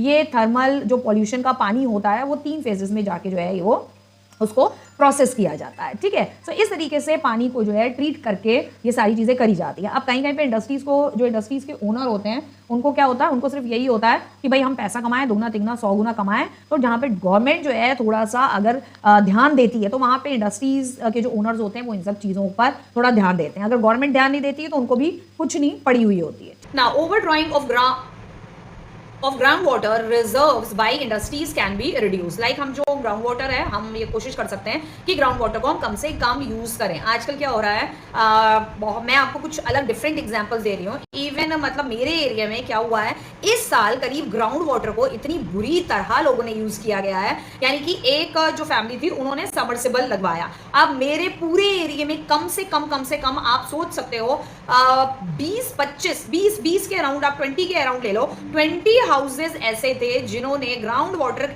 निकालने के लिए, ग्राउंड वाटर को खींचने के लिए उन्होंने करीब 20 हाउसेस ने जो है समरसिबल लगवाए। अब समरसिबल लगवाने से सारा का सारा ग्राउंड वाटर जो है अपने उन्होंने हर किसी ने खींच लिया। क्योंकि हुआ क्या, दो पहले स्टार्टिंग में 2 या 3 हाउसेस ने लगाया, तो हुआ क्या, जो उसके आसपास के जो घर थे, आसपास के जो फैमिली थी, उनके जो नॉर्मल मोटर लगी थी उसमें पानी जो है वो कम आने लगा। अब उनके पास पैसा था तो उन्होंने भी भाई समरसेबल लगवा लिया। हमारे यहाँ पानी कम आ रहा है, टैंक में पानी नहीं जा रहा है। फिर उसके बगल वाले उनके यहाँ पानी कम हो गया, उन्होंने भी समरसेबल लगवा लिया। उस ऐसे करते करते करते करीब मेरे एरिया में 20-25 लोगों के घरों में समरसेबल लगा। तो आप सोचो ग्राउंड वाटर कितना निकला होगा। इतना ग्राउंड वाटर निकला, इतना तो ग्राउंड वाटर अंदर एब्जॉर्व भी नहीं हो रहा है, इतनी तो बारिश भी नहीं हुई जितना ग्राउंड वाटर ग्राउंड के अंदर से निकल गया। ठीक है, so reserve by the industry and can be reduce. इसको हम थोड़ा कम कर सकते हैं, लेकिन जो ह्यूमन बीइंग है ना वो कुछ नहीं करता, वो सिर्फ एनवायरनमेंट को डिग्रेड करने पे तुला हुआ है। ठीक है, पर्टिकुलेट मैटर, जैसे कि कोई ऐसा भी कुछ ऐसी भी चीजें हैं, लाइक हम पेड़ पौधों पे डालते हैं पानी,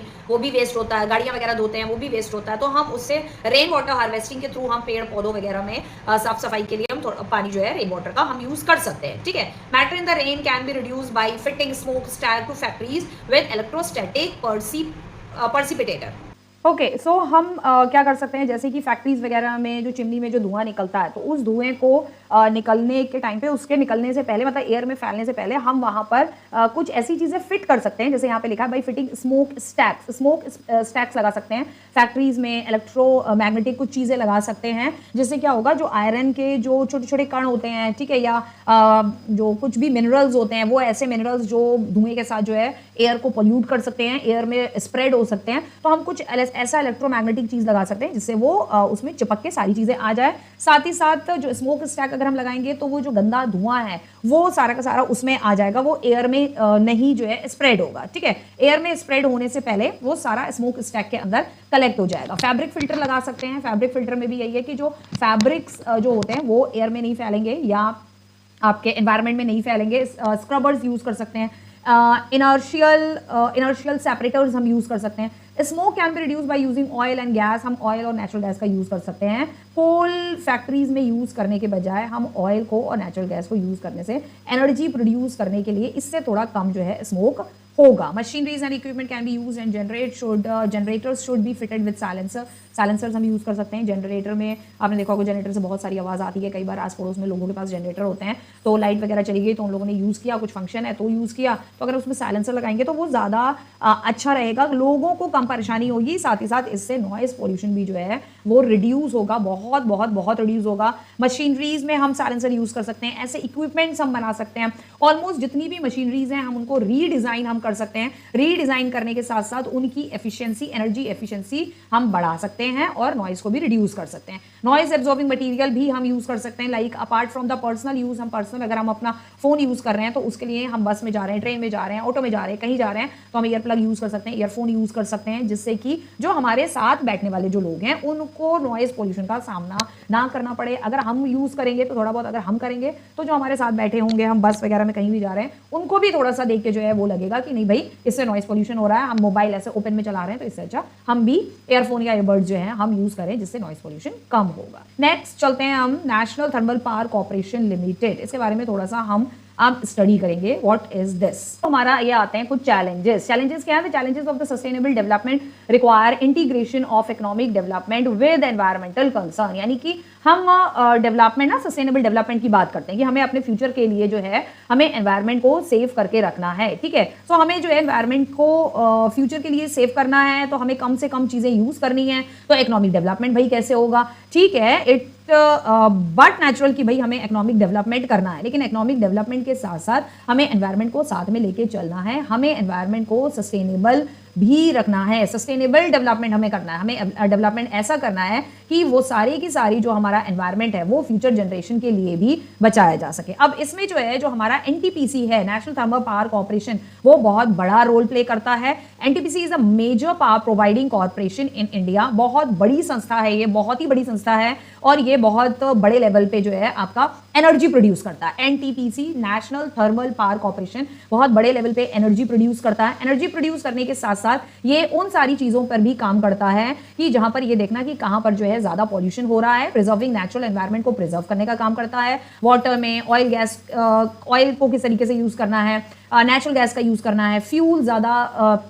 एनवायरमेंट को पॉल्यूट तो नहीं कर रहा है, इन सारी चीजों को प्रिजर्व करके रखता है, वो अप्रोच रखता है, प्रोएक्टिव अप्रोच रखता है ये हमारा NTPC. In place where it is setting a power plant, जहां पर पावर प्लांट बनाए जाते हैं उसके अलावा ये सारी चीजों को भी देखता है। फर्स्ट इसमें आता है utilisation of equipment, adopting latest technique use करते हैं, अपग्रेडिंग एग्जिस्टिंग इक्विपमेंट्स, नए इक्विपमेंट्स यूज करते हैं, लेटेस्ट टेक्निक यूज करते हैं ताकि पोल्यूशन को किसी ना किसी वे में, किसी भी तरीके से पोल्यूशन को कंट्रोल किया जा सके।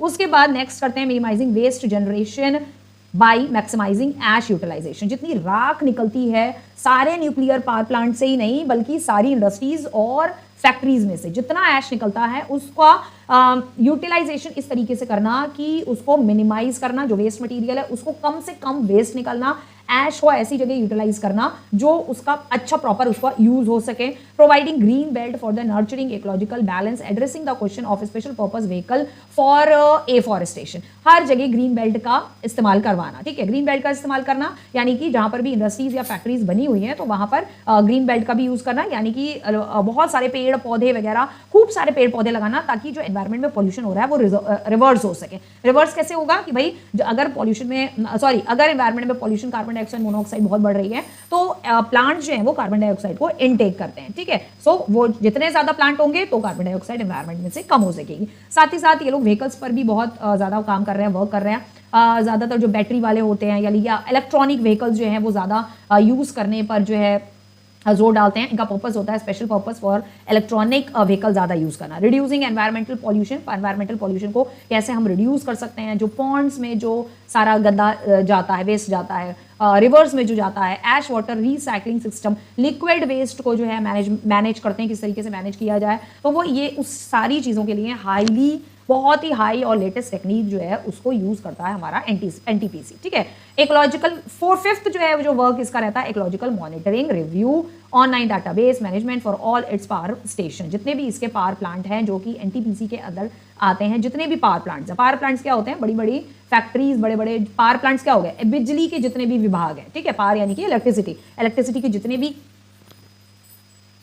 इलेक्ट्रिसिटी के जितने भी पावर प्लांट्स हैं उनको मॉनिटर करना, इकोलॉजिकली मॉनिटर करना यानी कि एनवायरमेंट में ज्यादा पॉल्यूशन तो नहीं हो रहा है, उसको रिव्यू करना, कितना पॉल्यूशन हो रहा है, कहां से हो रहा है, कौन से पावर प्लांट से ज्यादा एयर पॉल्यूशन आ रहा है, वाटर पॉल्यूशन आ रहा है, लैंड पॉल्यूशन आ रहा है, उसको कंट्रोल करना, सारा डाटा अपने पास रखना, किस पावर प्लांट से कितना कितना पॉल्यूशन आ रहा है, उसको कैसे कंट्रोल किया जा सकता है, उनको नोटिस देना कि इस चीज को कम किया जाए। ये सारा का सारी चीजें जो है ये एनटीपीसी इसके साथ साथ ये भी वर्क जो है पूरा देखता है और इसे कंट्रोल करने का कोशिश पूरी की जाती है। नेक्स्ट आपका चैप्टर यहाँ पर पूरा कंप्लीट होता है। Next we will come to the maps. हम कुछ मैप्स देखेंगे।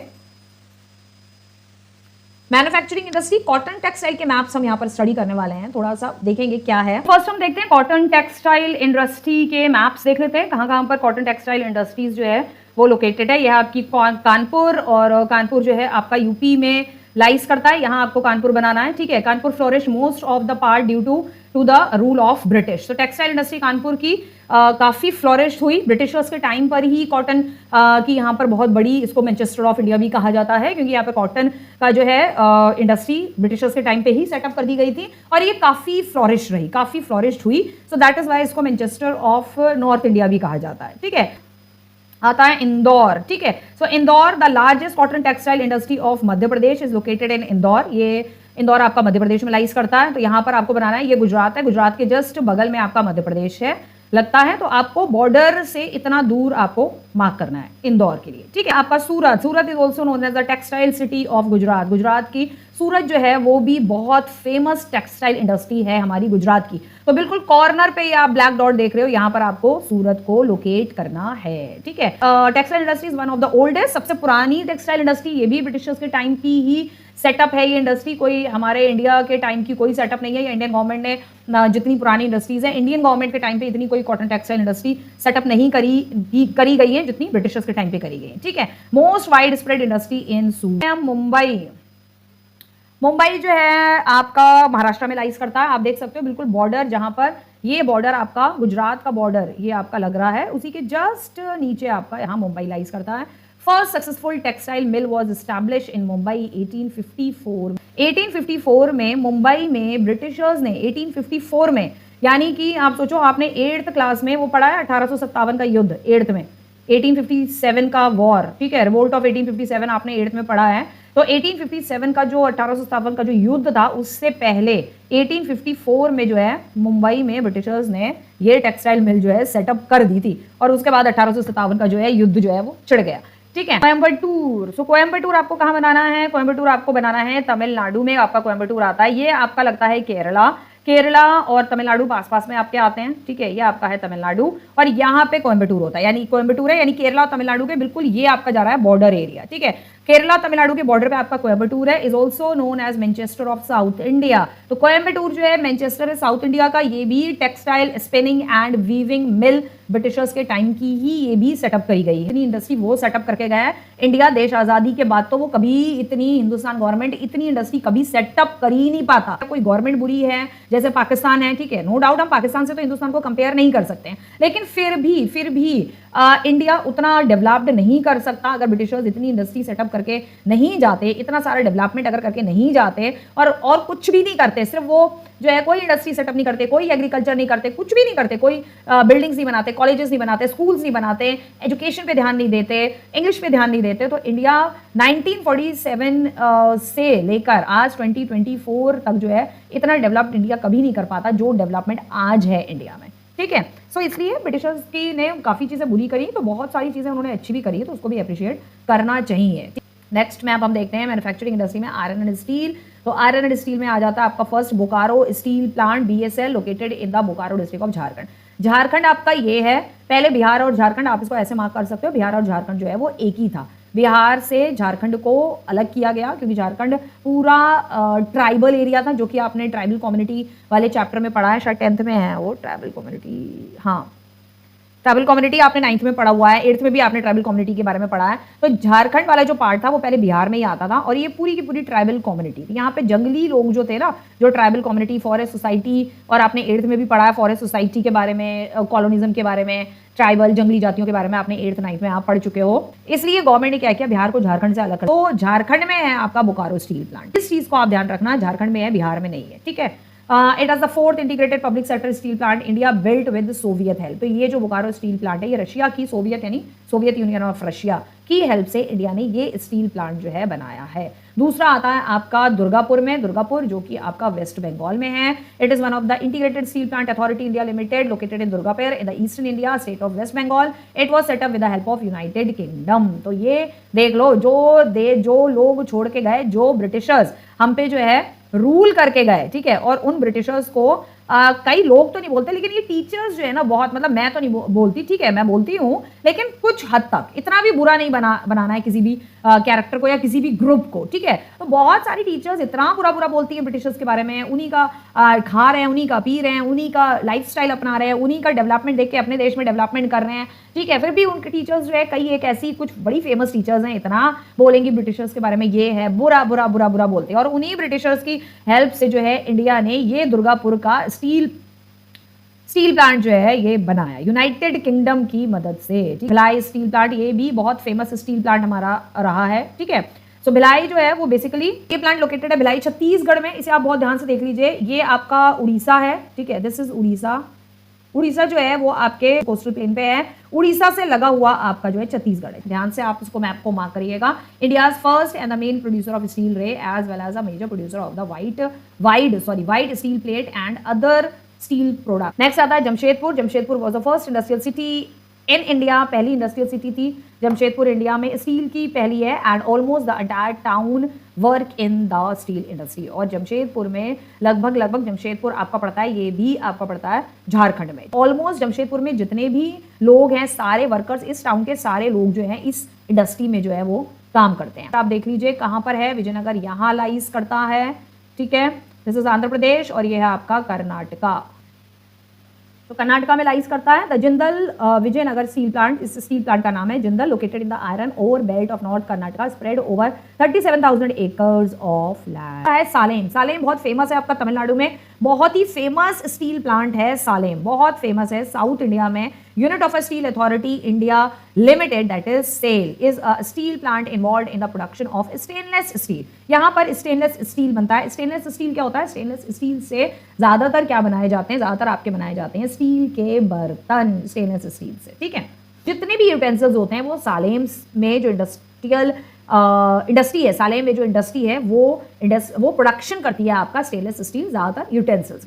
सॉफ्टवेयर टेक्नोलॉजी पार्क, सॉफ्टवेयर की कौन कौन सा हब है हमारी कंट्री में जहाँ पर इंफॉर्मेशन टेक्नोलॉजी और इलेक्ट्रॉनिक गैजेट्स वगैरह बनाए जाते हैं? तो उसमें सबसे पहले आता है हमारा नोएडा। नोएडा आपका यूपी में है। So STPI Noida was the first centre to come up in Delhi NCR in 1993 as an IT hub and the controlling other STPI centers, secondary cities in the north and the central India, ठीक है। Next आता है गांधीनगर। गांधीनगर आपका है गुजरात में, ये भी काफ़ी फेमस इलेक्ट्रॉनिक गैजेट्स और इंफॉर्मेशन टेक्नोलॉजी का जो है ये हब है।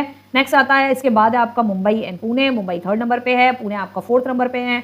यहाँ पर आप देख लो, मुंबई आपने एक जगह और मार्क किया है, यहाँ मुंबई है और इधर आपके आते हैं वेस्टर्न घाट, ठीक है। ये सारे के सारे जो आपको दिख रहा है ये वेस्टर्न घाट है। वेस्टर्न घाट को क्रॉस करके ये जो मैंने बनाए हैं, ठीक है, वेस्टर्न घाट को क्रॉस करके आपका पुणे है। अगर आपको मार्क जब आप करना हो तो जब आप मार्क करो कंफ्यूज हो तो मुंबई तो बिल्कुल सटा हुआ है आपका।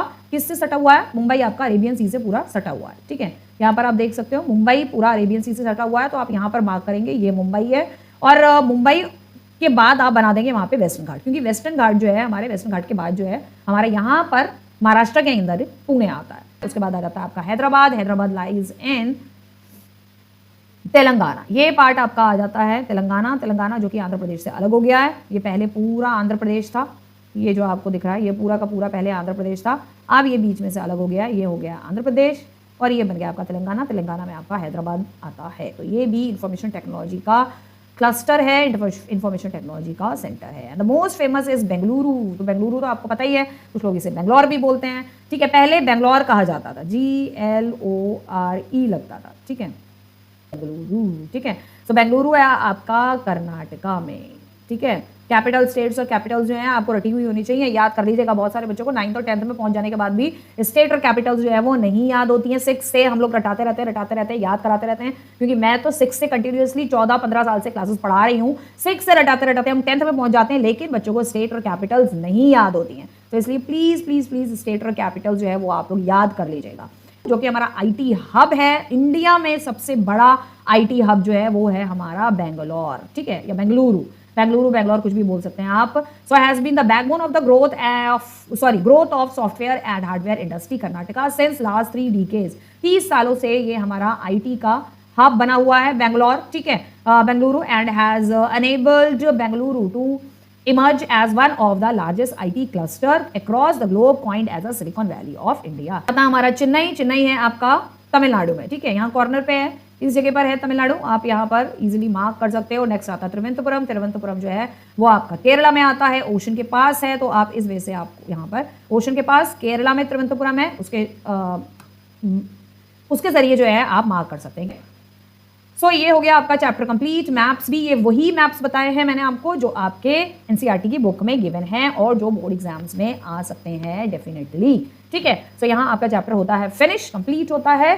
सो don't forget to share it with your friend about this channel, and अगर आपको वीडियो पसंद आई है, आपको चैप्टर समझ में आया है अच्छे से, सो प्लीज़ सब्सक्राइब करना मत भूलिएगा और लाइक कमेंट और शेयर भी कर दीजिएगा। जो बच्चे 8th से 9th में जा रहे हैं, 9th से 10th में आएंगे अब न्यू सेशन में, और जब आप 10th से 11th में जाएं तो अपने आप प्रीवियस स्टूडेंट से भी शेयर कर दीजिएगा मेरे चैनल के बारे में। और आपको अगर कोई भी कंफ्यूजन है, कोई भी प्रॉब्लम है, किसी भी तरीके की कोई प्रॉब्लम है, just write it in the comment section, और आप मुझे ईमेल भी कर सकते हैं, I am available on email, ठीक है, and I am definitely going to answer your each and every question in the comment section and in the email also, ठीक है। So I hope you like the video, so don't forget to share it with your friends, and अब हम new session में आप लोगों से मिलेंगे। कौन सा नया चैप्टर आपको चाहिए वो आप मुझे कमेंट सेक्शन में बता दीजिएगा। वैसे 9th और 10th के कंटिन्यूअसली 1 by 1 और whole of the social study के चैप्टर्स आते जाएंगे मेरे चैनल पे, नो डाउट, ठीक है। बट अब नेक्स्ट आप कौन से चैप्टर पर वीडियो चाहते हैं मुझे प्लीज आप कमेंट में लिख दीजिएगा। And so take care of yourself and bye bye everyone.